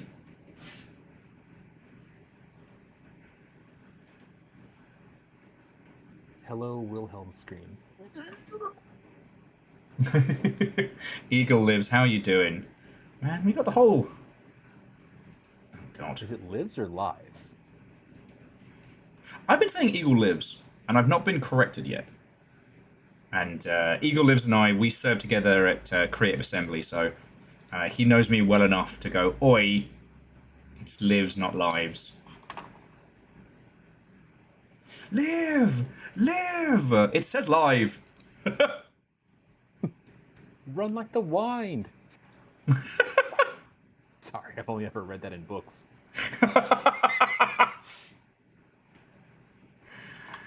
Oh. I know this mech has guns, but I'm still punch with it. Have they been calling? Is that are you being called out in your Mech Warriors playthrough or your Mercenaries playthrough? Look, they made it so that any arm that has like the heavy weights and reinforcement can punch now. So we have our squad of like 5 Timberwolves, and I'm just in there being like, "I'll fucking punch yous, douche." Might be it. Give me a fucking Axeman or Hatchet Man. We'll take care of this in short order. Yeah, no one's worrying about overheating if you're punching.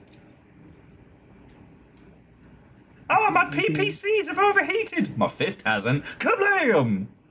See, all that space wasted on heat sinks, you could just slap in another arm and another melee weapon. Just more fists. And remember, friends, pants are lost tech. Sorry, that's my favorite pointless fact from the OG BattleTech tabletop stuff, is that the suits to keep the pilots cool inside the cockpit are mostly lost tech. So most pilots pilot in just shorts or their pants. So actual like coolant trousers, jumpsuits, etc. Those were lost technology. The clans have pants. Innisphere doesn't. Sun's out, bums out. Amazing. Yeah, I know. I know everybody was so waiting with bated breath for that fact. Okay, and look at this little guy. He's got his little fist for punching. Yeah, get them punch fists. Get them punch fists. Get them punch, buddy. Does it But it's not like- feel vaguely gorilla-like? Oh shit! I guess it's the shoulders. Yeah. Like the shoulders and the forearm, to me is what's doing it. God. Oh shit. So you haven't seen G Gundam, which means you haven't met Gundam Horse. No, There's no reason we couldn't have a Gorilla Gundam, other than cowardice. I will send that note to our toys guys on Monday. There's no reason we couldn't have a Gorilla Gundam other than cowardice. I actually think I have an SD Horse Gundam in my garage in my backlog. It was I believe it was a Secret Santa gift to me. Oh, way cool. They went through a phase, I think it was the Sengoku Dai SD Gundams, where they started making like Yeah. because there was a bike, there was a horse. Look at my horse is amazing. Sorry, Give it a lick. Oh, it tastes just like raisins. there you go. That's my culture you're referencing there. Magical Trevor.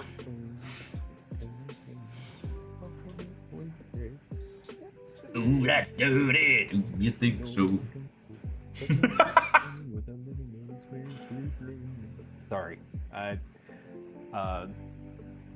buddy of mine, for whatever reason, that is our League of Legends battle song. When we were playing Legends together, we just wind up singing that on chat when we first started playing. We're like, why have we done this yet again? And now it's just a thing. We can't go without it. Oh, if it makes you feel better, me and Little Fire started doing Shakira noises at each other with... I forget which spooky game it was. We started doing... Ole, ole, ole. So many games. And what's been fascinating is, like... Because I was a big Weebles fan back in the day, but, you know, they weren't all Badger Badger. But what's fascinating is that some of them have taken on, like, a whole new life on TikTok with this generation of folks that never encountered it, right? And it's fascinating. Because TikTok is perfect for, like, 15, 20-second loops. It's what it was built for. Fucking Ask a Ninja's back, for fuck's sake. What? I shit you not, my friend.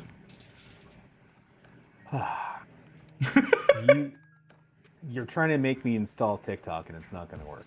I refuse. The only thing I will tell you is that, unfortunately, there isn't any good Gundam content on there.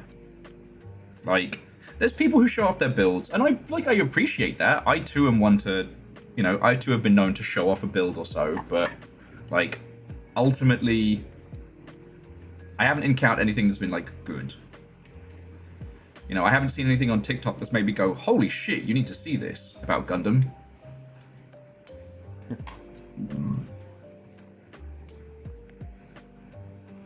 And there's definitely a thing that, like, not all video game content works on TikTok as well. Yeah.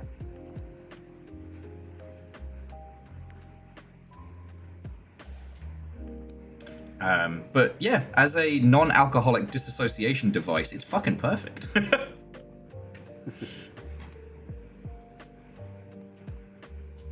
Okay. 7 and 9. 7 and 9. Yeah. Boy, I really goofed in the decision to dry brush metallic silver on all these pieces. It's fine. I've been going so slow, this gives me a chance to catch you up a little. That was a mistake. But no, it's fine. It looks good. It's look good. Now I'm going to put armor pieces over it, and no one's ever going to see these details again. Yeah. Like... If I ever get to the point where I'm back airbrushing, there's so much stuff I'm going to do, because honestly, I would probably base coat and brush some of these, like, inner parts. The ones you see, like, little bits of. But... Yeah, I really struggled. I was like, oh man, I kind of want to airbrush this kit, but then like I'm not taking this thing apart and putting it back together. That's gonna be a colossal pain in the ass. Yeah. So it'll be this. I'll gloss coat it, decal it up, and then matte coat it, and we'll call it good.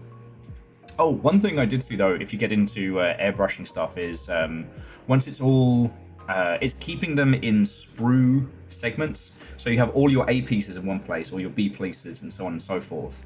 And so that way, when you are finished and you put them away, and it comes time to construct, it's way easier, rather than playing like the world's most complicated Lego. I have wound up building the thing and taking it apart. So the muscle memory and the building memory kind of sustains me through that. Okay. But that's a horribly inefficient way to do things. do not recommend it. Well, when I've done it for things like the Remechanics series, those are good, but that's because all the armor just clips onto the skeleton. Yeah. You know, Barbatus is probably one of the best ones to do airbrushing painting for, because you just pull off his skin and then you paint it and then you click it back on. All the hard bits are done.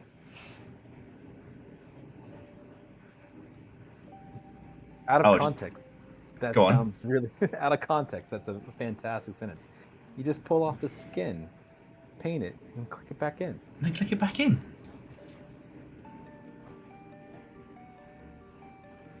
I do appreciate this thing's having me build the knee joints now. Yeah. Rather than together, because me and knees, oh boy, during lockdown when we'd all be sitting on Discord and having like long chats and hangs and stuff, the amount of times I'd be punctuating like a deep conversation about the meaning of art and video games with fucking knees. Every time this all gets me. TJ Coyle, that Thunderjaw is the coolest kit. I am mad envious you have that.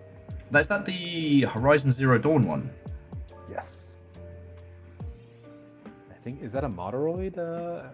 Moderoid made that model kit? I want to say, yeah, because it's not Good Smile. It is so cool. One of the person that I had as a Secret Santa this past year, like, that was on their wish list, and I looked for that one, but I could not find it. Not for a reasonable amount of money, anyways. Yeah, my friend Nick is super into Gargantia, the kind of flotilla sci-fi sort of anime where the guy has a mech, but it ends up not being a battle mech show. But those Gargantia kits were super short-lived because it was it's a very good anime, but it didn't have a huge following. And I was like, oh man, let me see if I can get Nick one of those kits for Christmas. And the noise I made upon viewing the price, I have not made before or since. Yep. Like, boy howdy. That was me also on this guy's wish list, and the only reason I was entertaining was because he was one of these people that also were very generous as their Secret Santa gifties. Yeah. He had the 120 scale Valkyrie. Ooh. You cannot find that thing for less than like $800 on eBay.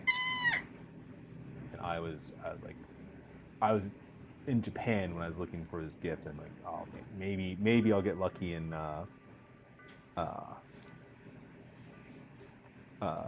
Mandarake or something will have it, but no. Dude, you get that lucky, you buy a lottery ticket immediately after.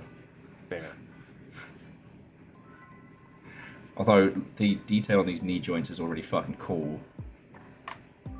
Oh yeah, dude, these things are crazy bendy.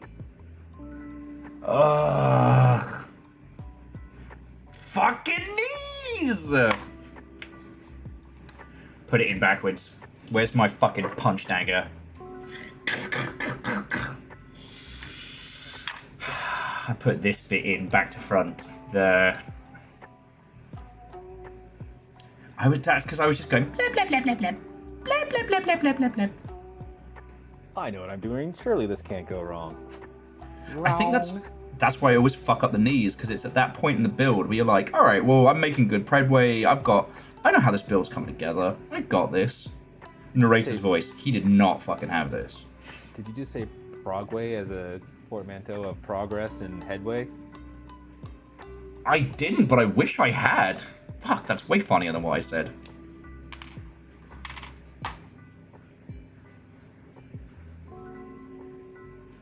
I mean, if I said it, it was unintentional.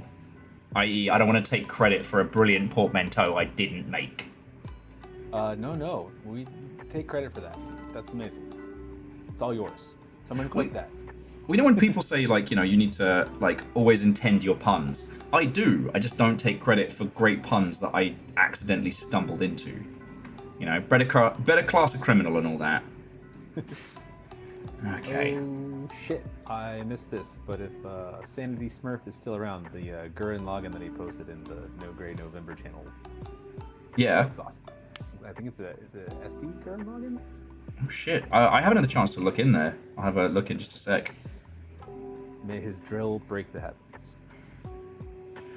It is another Trigger series that has some incredible kits in. One of them where it's like, it's a jet black mech, but it's like the under armor is like this glowing blue and pink flame kind of design.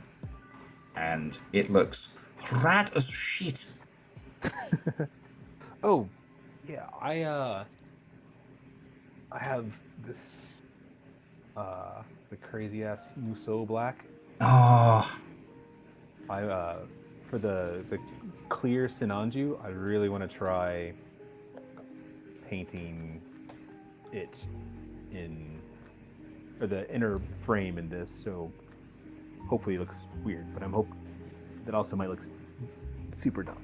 Oh, I'd love to do some like weird chromatic internals. Like I've seen some people who get like the clear armor Zakus and then paint them all these wild colors and shit. Like, I'm all about that kind of weirdness. This is the stuff that's supposed to be like the very low light reflecting, so it looks like it's a hole. Ooh. Paint this chunk up. And a barrier. See if it works.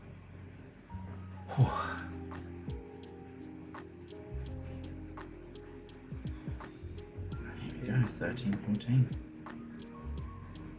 There was also, I saw, I think they got discontinued, but there was someone online who was selling a stand, and it looked like a 3D cross section, you know, kind of like Andy Warhol style, like it had been sliced, and it had the armor on different sections of these like card setups.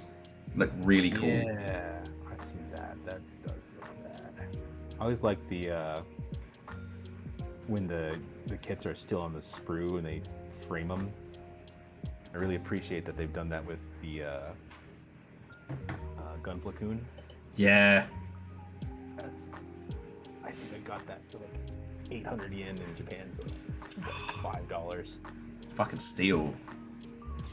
And it's super fun. This is literally like a 20-minute build, but it was it comes with this little kit to hang everything on the sprue. That's heckin' rad. I've seen some folks who've done like painted on the sprue for like entry grades and stuff, and I'll be honest with you, I've been kind of tempted. Like if I was gonna hand paint some shit, I think that would be what I do.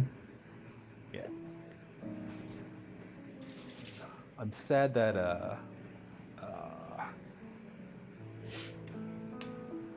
left already, but someone was asking about weird Gundam kit bash stuff, and one of the model kits that won my local competition last year was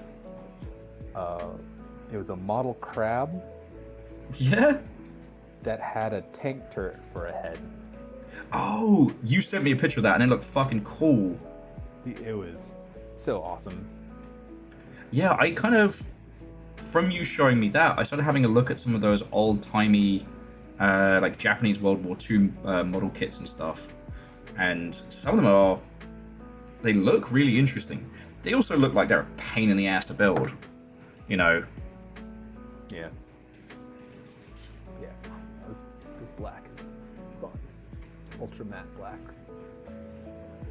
Still drying, but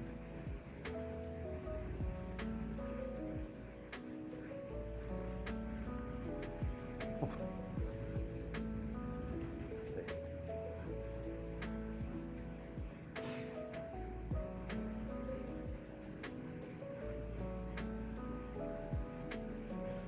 Okay. And this goes backwards? Okay. His little legs. Got his little leggies. Little Legos. Lego my Legos. The person at the chat at the beginning of the stream, I hope they got their waffles. Oh, they definitely did. And we just got into the paint last night, and the waffles versus pancakes debate happened. And my personal philosophy being that I love pancakes for flavor. Waffles are a better vehicle for other things. I will agree, with the exception of the traditional Belgian yeasted waffle, which is a superior version of waffle, if had correctly. So there's another level to the waffle hierarchy. Yeah, the traditional Belgian, where it's overnight yeasted dough with pearled sugar inside, it needs no syrup. It needs no additional sweetener or fruit or anything like that. It is just perfect as is. I'm a big fan of Stroop waffles by Winter, but that was another thing that came up last night. Oh god, street waffles are so good. I also got to tell everybody how I stole like a pack of them from Facebook one time. They were doing one of like the games industry mixers at Facebook Seattle, and I was talking to a guy in the break room about some stuff that I don't think ever actually got released. And he was like, "Oh, and you can help yourself." So I did. That's it. I looked him in the face. I took one, put it in my bag, and he was like, "Yeah, no, if you want to have more." So I put my hand at the back of the pack and slowly started pushing them all into my bag, and he didn't stop me. Not his money, not his problem. Exactly. It's like I'm stealing from some adorable indie company or something. Waffle pancake sandwich. Ugh. The nations of the world must come together and unite to prevent such an abomination from happening. Well, it's the only thing, like, all I can think of in my mind is that the pancake's going to go into full, just like, goopy bad syrup mode. It's just going to turn into a paste. So it's just waffle with sugar paste. At which point, just add syrup to waffles. Just add syrup to waffles. Just add syrup to waffles. Just do that. You ever do that thing where you're looking for a sprue, and it's literally the one you moved to try and find it? Hi, my name's Will Overguard, and I'm not succeeding in finding my pieces. All the damn time. Sadly.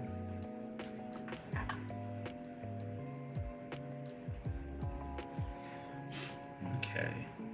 Add fried chicken to, like, chop up fried chicken and put it in the waffle batter and then slam that in the waffle iron? I'd try it. My sprue! My sprue! My sprue! And I've had chicken and waffles. It's good. Like, I definitely could not ever finish a serving of chicken and waffles.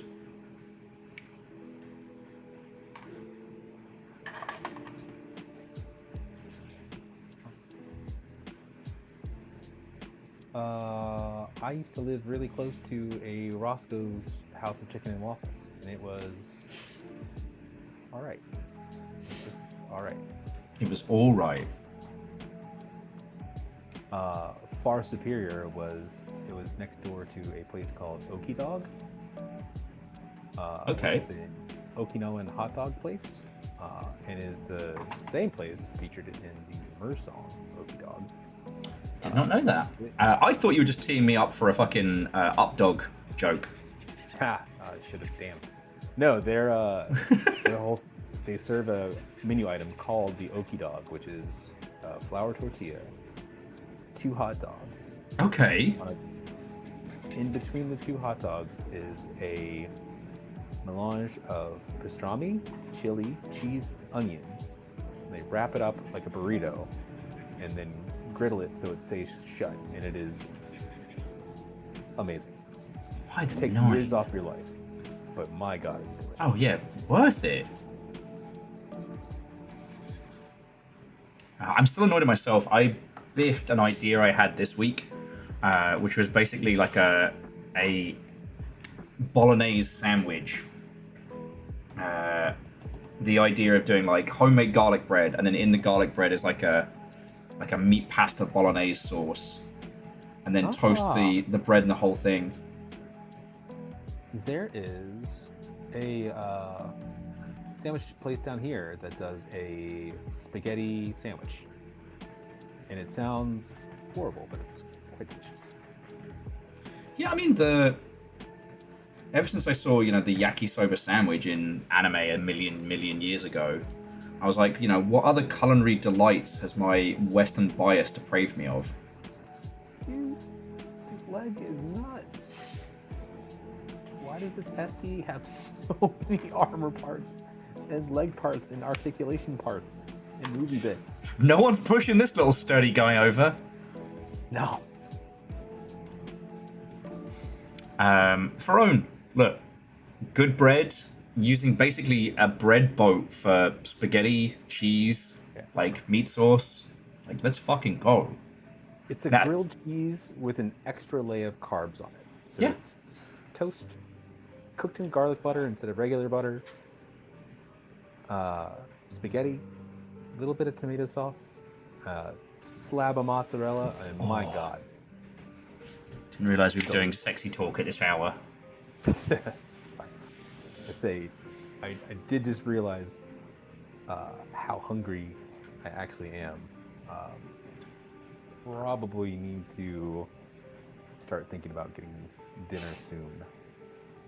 Okay. Well, I mean, if you need to make a move for food soon, then that's entirely fine because we will copy that idea. We're having vodka sauce and chicken with this bit it's like fat tagliatelle, and then once the heat has dropped, if we have the energy, we're actually going to be doing another late night stream if we can, because we're playing through Devotion at the moment. I say we. Little Fire has already played through it. I haven't.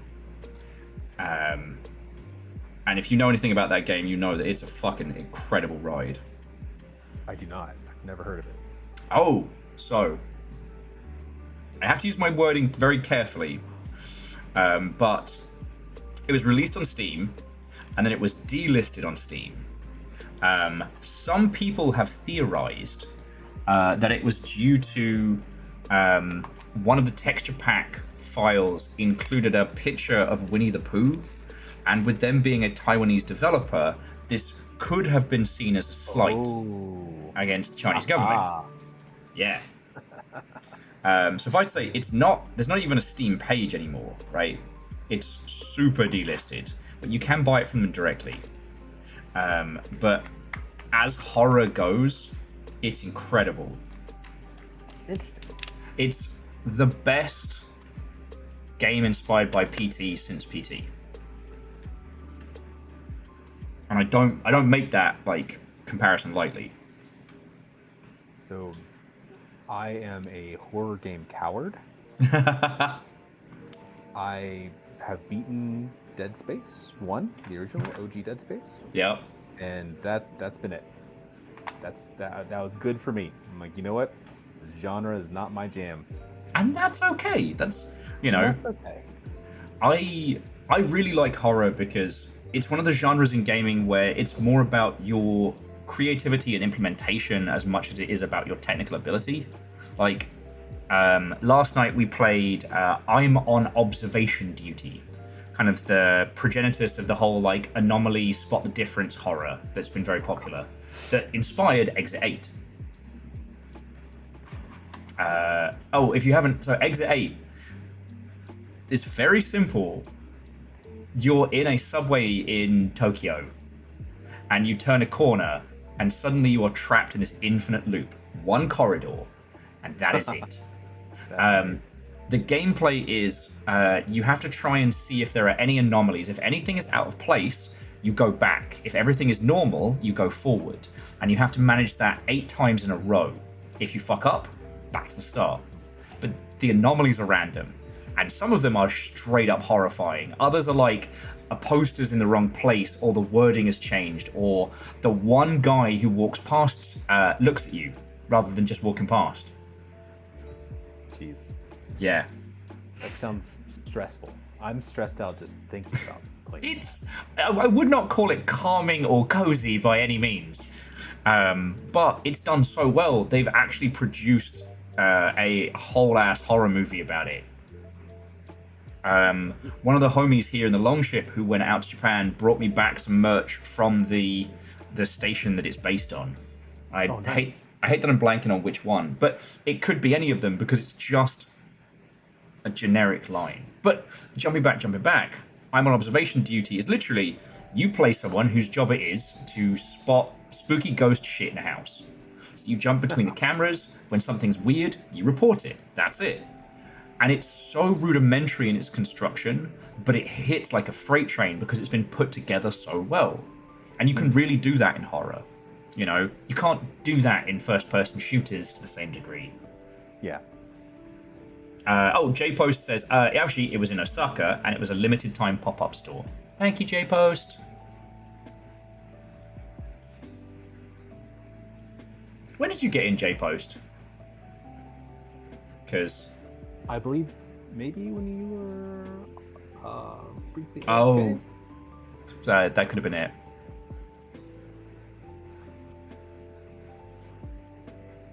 DJ Coil has a Destiny Edition PS4 with PT on it. Never played it. You can only ever play that in offline. Or that can be like your fucking retirement plan. Pretty much. Because, like, as a collector's edition, as a collector's item, right? Those are going to become so rare. Uh-oh. Oh, was that the bad gasp? That was the bad gasp. I have goofed this leg.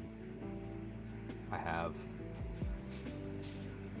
Son of a bitch. Son of a bitch! Yep, I've goofed this leg. Oh. Oh. It's always the fucking knees. Spot of bother. Just a spot of bother. Guitar pick of destiny. But, oh, J-Post has been here the entire time. I'm just a bad fucking friend. Alright, it's cool. I've been here the entire time.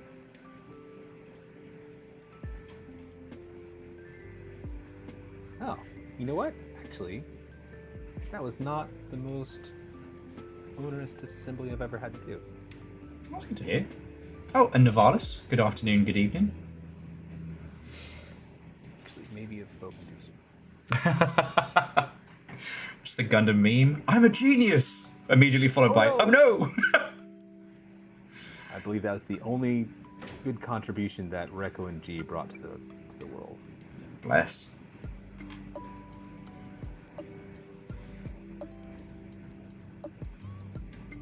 Yeah, if only someone shall remain nameless hadn't painted. But who could have done this? Who could have done this?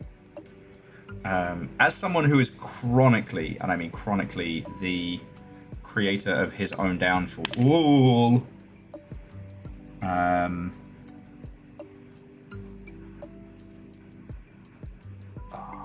I Yeah. guess we'll never know who did this.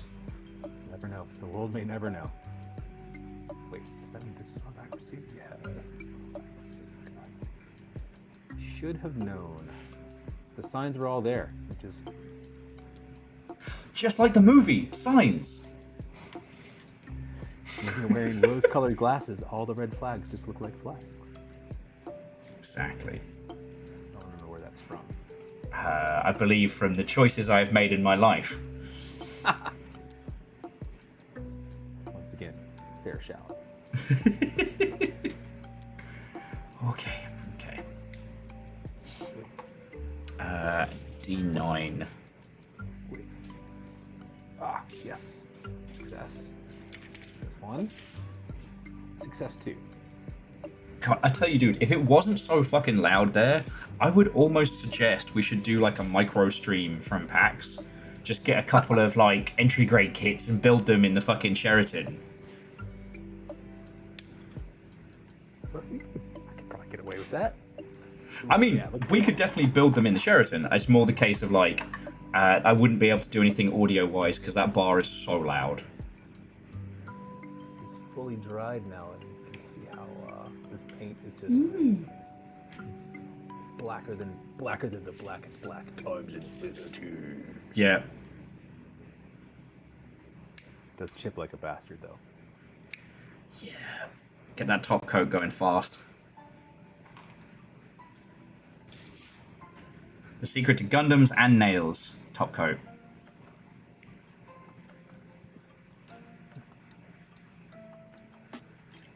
Good top coat will hide a multitude of sins. Fair. Fact. Actually, yes.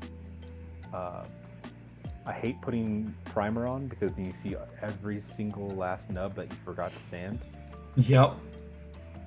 Every single divot from your X-Acto knife or nippers that didn't cut in the right place, and you're just like, God damn it. But then you flat coat it and you're like, I'm a genius. it's free real estate.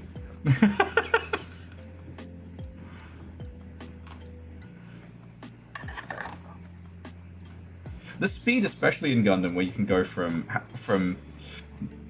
I am the smartest person to have ever done a thing, no one will ever be as smart as me, to Pooh. Is frankly impressive. True. Oh, E16. Silver piece.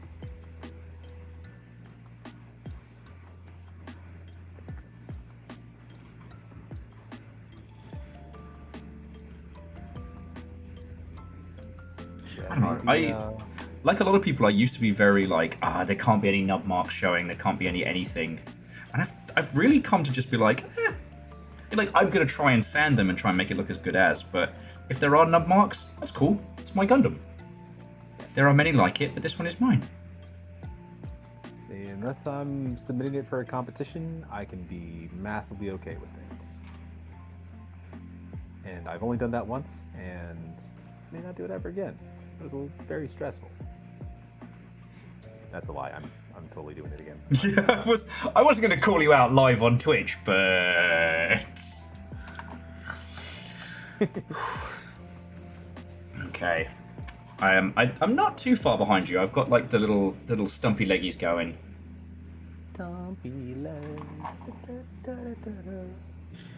Oh, but yeah, between your hunger and my heat, this might just be a 4-hour stream, friend.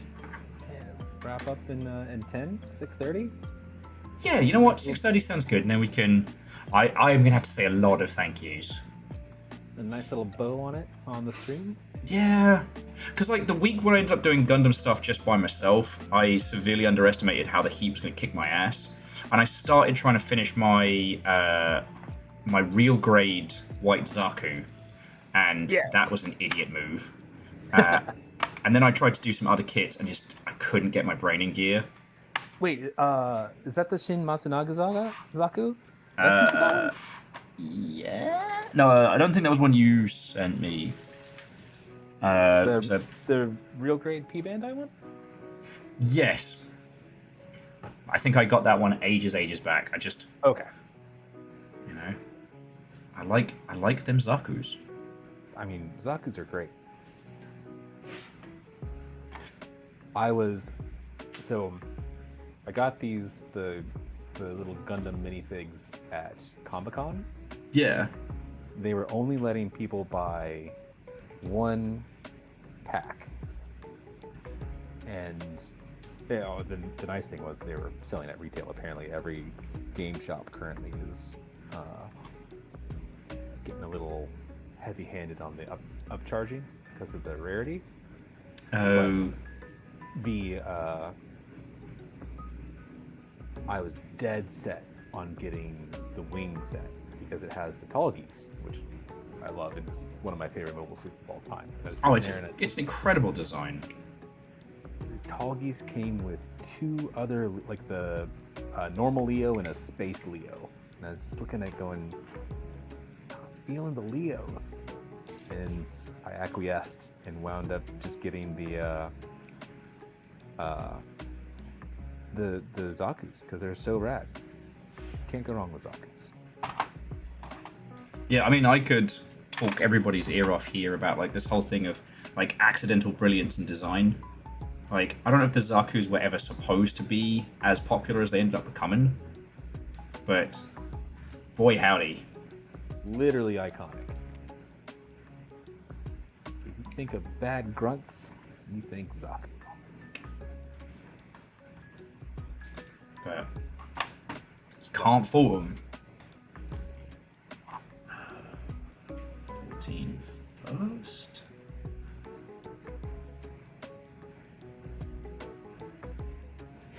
This little bit for That thing where you put something in slot and you're like, it feels right, but is it wrong?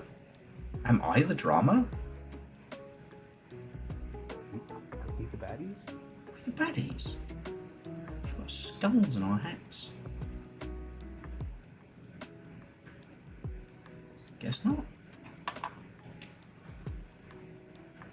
What in the hell? We're trusting the process on this one.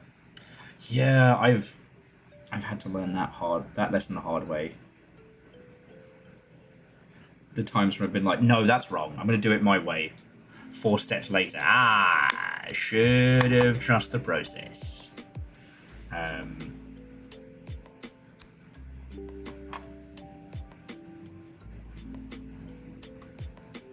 kinder, and pain makes me the welder I hate. Love that. Fuck. I've never heard that before, Ishkar. That's so good. My algorithm occasionally decides to serve me construction fails and watching people use caulk on metal seams and then spray paint it silver. Oh yeah. You'd like to believe. My feed went through a phase of serving me landlord specials. Oh god.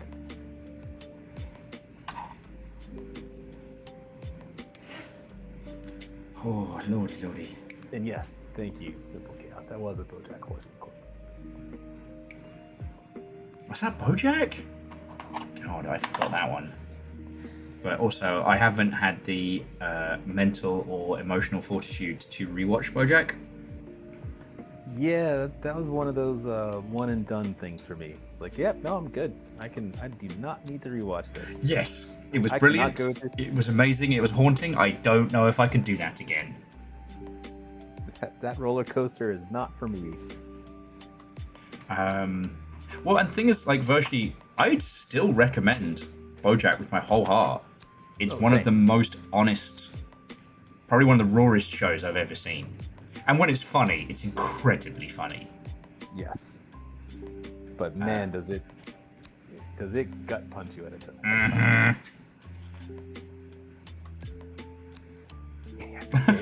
Exactly.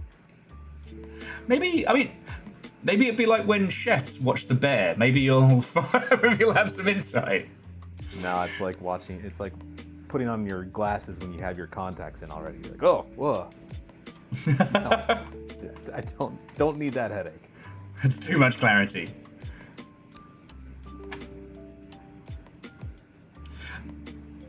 I mean, okay, joking aside, like, I know I've said this many times, but for video games, we have Mythic Quest, and while the later seasons have been super, like, weak sauce, that first season was so hard.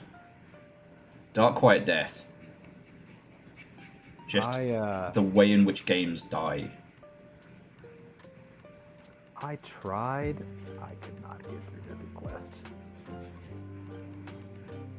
It is fine. Season 1 is brilliant, and it just kind of dissipates from there. I will say they did one which is called Mythic Side Quest or something.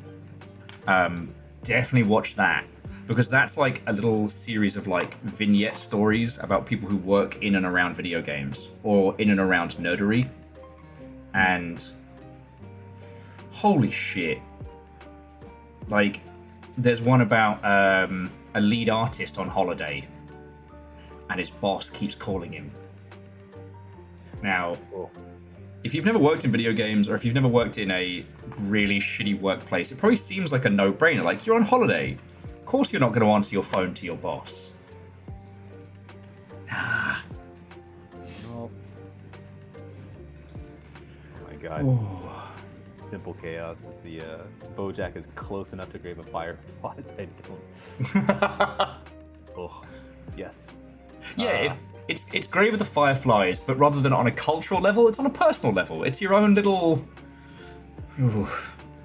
So, it reminds me of, I don't remember where I was flying to. It wasn't an international flight, but it was definitely a long flight. Maybe it was when I was going to New York Comic Con last year. Okay. I was on the plane, looking through. I was like, wow, what new releases are out? Maybe I can watch something. And there was this movie, and it's like Adam Scott stars in this quirky time travel show, or quirky time travel movie. Yeah. And I'm like, oh, sign me the F up. That sounds exactly what I need. Adam Scott being his kind of aloofish self. It was not Adam Scott. It was Andrew Scott. It was not a quirky time travel movie. It was the movie was called All of Us Strangers. Okay. It was about Andrew Scott as a very lonely gay man who goes back to his hometown and encounters his parents who have died when he was a teenager. Okay. and he gets to talk to them about like his life past that. It was not a quirky time travel movie. That's not a quirky time travel movie at all. That's Trauma Town. It was maximum. It was a truly fantastic movie. But yes, maximum Trauma Town. I got swindled so hard by that goddamn airline description of the movie. It was awful. If it makes you feel better, because I used to be living in New Zealand, like every flight for every trade show and event was a long haul. So, I got to watching a lot of movies. Shout out to Air New Zealand for having movies that don't suck. However, it meant the amount of times I stumbled into some shit. So, like, I put on, The Cure for Wellness, which turned out to be, like, haunting body horror psychological fuckery. And the premise was, a bloke is sent to a wellness retreat to go get his boss who's gone missing. And that could not have told me less.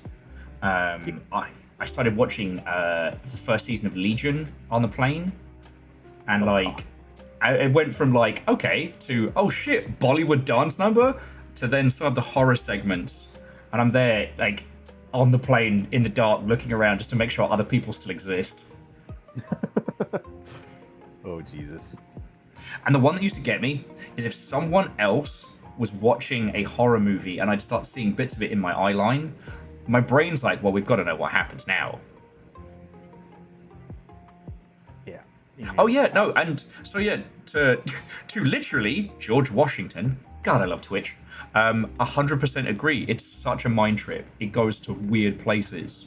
And the airplane description of it was like, it's a thriller, I guess. It's just gonna go find a guy. Don't worry about it. Yeah.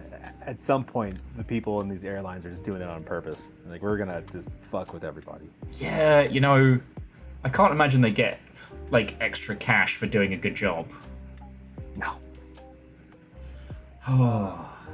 This leg bit has a movable joint, and I don't know why. I'm scared to find out why. But we'll have to find out why on next stream. We've just yeah. We reached 6:30. I've got to go eat, but I've had an absolutely lovely time hanging out. Dude, with I'm you so and- glad we've gotten to do this. Same. My coming Saturdays are very rammed between now and PAX because we've got Memnol, and then we're going to try and do a dive kick tournament because Sadlin built physical dive kick buttons. Oh, I love dive kick. That's such a game. Oh yeah, Such a but good game. we'll get to see you at PAX, so that's gonna be fucking good. Yeah, absolutely. I'll live and direct in the flesh. I will be there. And I'm looking forward to it. I can't wait to see you. And if Oh, back at you, mate. Anybody else is at PAX in chat, by the Bandai booth. Hells yeah. Well, actually, so my plan, I haven't formally announced it, is that so I'm doing a panel on Sunday with a bunch of industry folks about hidden gems on itch.io, and they've asked me to moderate. But what I'm thinking is I'm going to bring the squad together for that, and then we're going to do a show floor walk.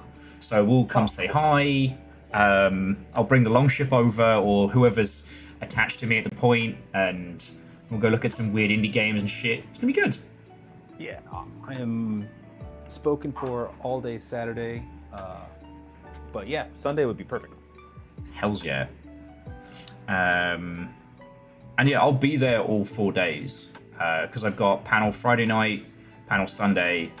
Possibly I'm doing a streaming from a booth thing on Saturday or Monday, and we're just seeing how it all comes together. Awesome. So, but look, okay, dude, this has been fucking great. Thank you again for my, 7th streaming anniversary present, which has turned into our build-along stream. Literally the gift that keeps on giving. Yeah. To everybody who's been watching this afternoon, I hope this has been a nice calming influence on your day. If you've been also crafting, please head over to the Discord. If it's minis, models, and Gundams, that's No Grade November. For anything else, Creation Celebration, though it's not like anyone's going to yell at you if you put it in the wrong place. And yeah, that's been heckin' cool. So, Dude, I'm going to roll credits and say my thank yous. I'll find someone to pass these lovely Mother Hubbards over to. But seriously, mate, thank you. Well, of course. No, thank you for having me. And thank you all for hanging out with me on this fine, wonderful Sunday. It has been. Apologies to Vert and Flo, who has the most impeccable sense of timing. That's a gift right there. Okay. Oh, and you, sir, will also have to throw in some photos of your progress so far, just so people can see it in clear HD, because all they've gotten is kind of like a picture-in-picture. Ah, yeah, true. Picture-in-picture of the picture-in-picture. Yes. All we need to do is get you with somebody else on the line, and we can go like 3 levels deep. We have to go deeper. We have to go deeper. And whilst we're cooking this up,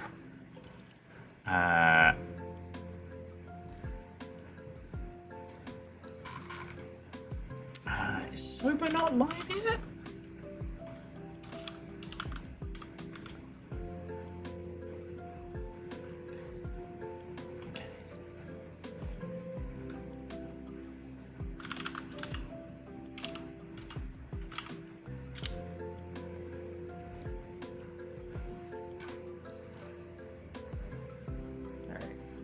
It's in No Grey November now. You are a star and a legend. Thank you. Yeah, I guess Sober haven't started up their stream yet. Gameworks Seattle has.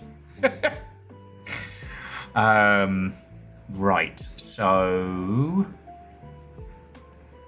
you know what? I can't be fecked, and about 20 people of my friend group are all playing Battlefield 6. So, friends, I'm going to pass you over to our good friend Sauron, who is currently playing Elden Ring. But dude, get this.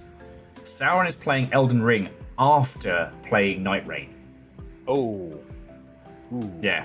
And they were scary good at Night Rain. Like, Sauron and Virals basically hard carried me. Don't forget that fall damage exists in Elden Ring, because that's what gets you. The funny one is watching every time Sauron crouches, because you know they're trying to do a dash run. It doesn't stop being funny. That was me when I got back from New Zealand, and after spending 2 weeks with right-hand drive, instead of trying to while I was in New Zealand, I'd go to do a turn signal and the wipers would go, and then once I got back, because muscle memory took over at that point, the wipers would go again, and it just, my wife would not stop laughing at me every time I did it, and it happened frequently. That's brilliant. Oh yeah, Elzine, there are some scary people out there, and I wouldn't be surprised to find out that Virals has done some scary solos. So yeah, if you ever need anybody to bust out some fucking example gameplay, I've got like a stable of Night Rain ninjas. Amazing. But yeah, so I'm going to jump off the call, dude, just so I can pass people over to Sauron. But this has been fucking great, and thank you. Oh, thank you. Bye, everybody, and enjoy the rest of your Saturday. Keep doing crafty stuff. Yeah, keep making stuff. Stay hydrated. Bye. Bye, Get all. cared for, nerd. Right. Okay. Hang on, I've got so many sprues and stuff up. Oh. There we go. So, I'm going to pass you over to Sarah in just a second, but I need to say an extra special thank you. Like, it has been very warm, and times have been very tough, and yet y'all still went fucking ham throwing stuff in. So, especially to Wallosaurus, but to all of you, thank you. Whether you were just lurking and crafting along, or whether you decided to try and induce a bat-shattering scream from me, thank you. All right. And to that end, I must thank the following people before I yeet you all over to Sauron.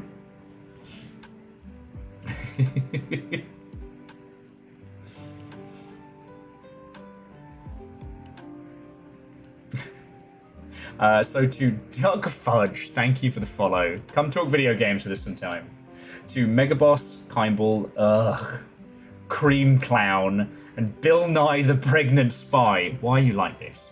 But also Hey Shift, thank you, whether you were yeeting comedy subs or celebrating 82 months. To Wallosaurus, from the bottom of my heart, thank you, you fucking legend. But on top of that, to Akira Zero, Bacon Avenger, and J-Post, you threw in bits as well. Like, seriously, thank you. To Nova, Moose, Caffeine, and Toll, thank you for being the bestest of mods. And to Morky Lymphius, thank you for the raid. Fucking destroyed that one, didn't I? Right. I am going to go cool off and then cook up enough food to destroy man. Do keep an eye on Twitch notifications because there is a non-zero chance that we will be continuing our playthrough of Devotion later on, which is like top tier brilliance. Because we just wrapped one of the chapters last time, so honestly, I can't recommend it enough. And it's all because Little Fire has been bullying me into playing it, so you know, I don't get any credit for the extra stream. But yeah, I am overheating something fierce. So right, time for you all to go be Sauron's problem.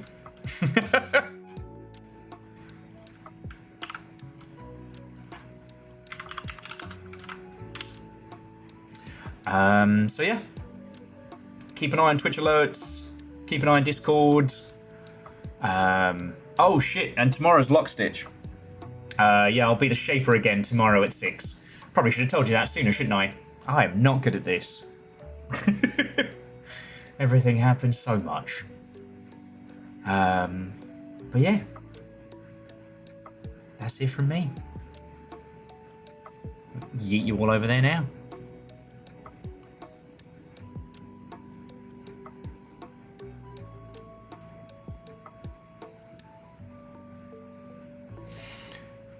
Oh.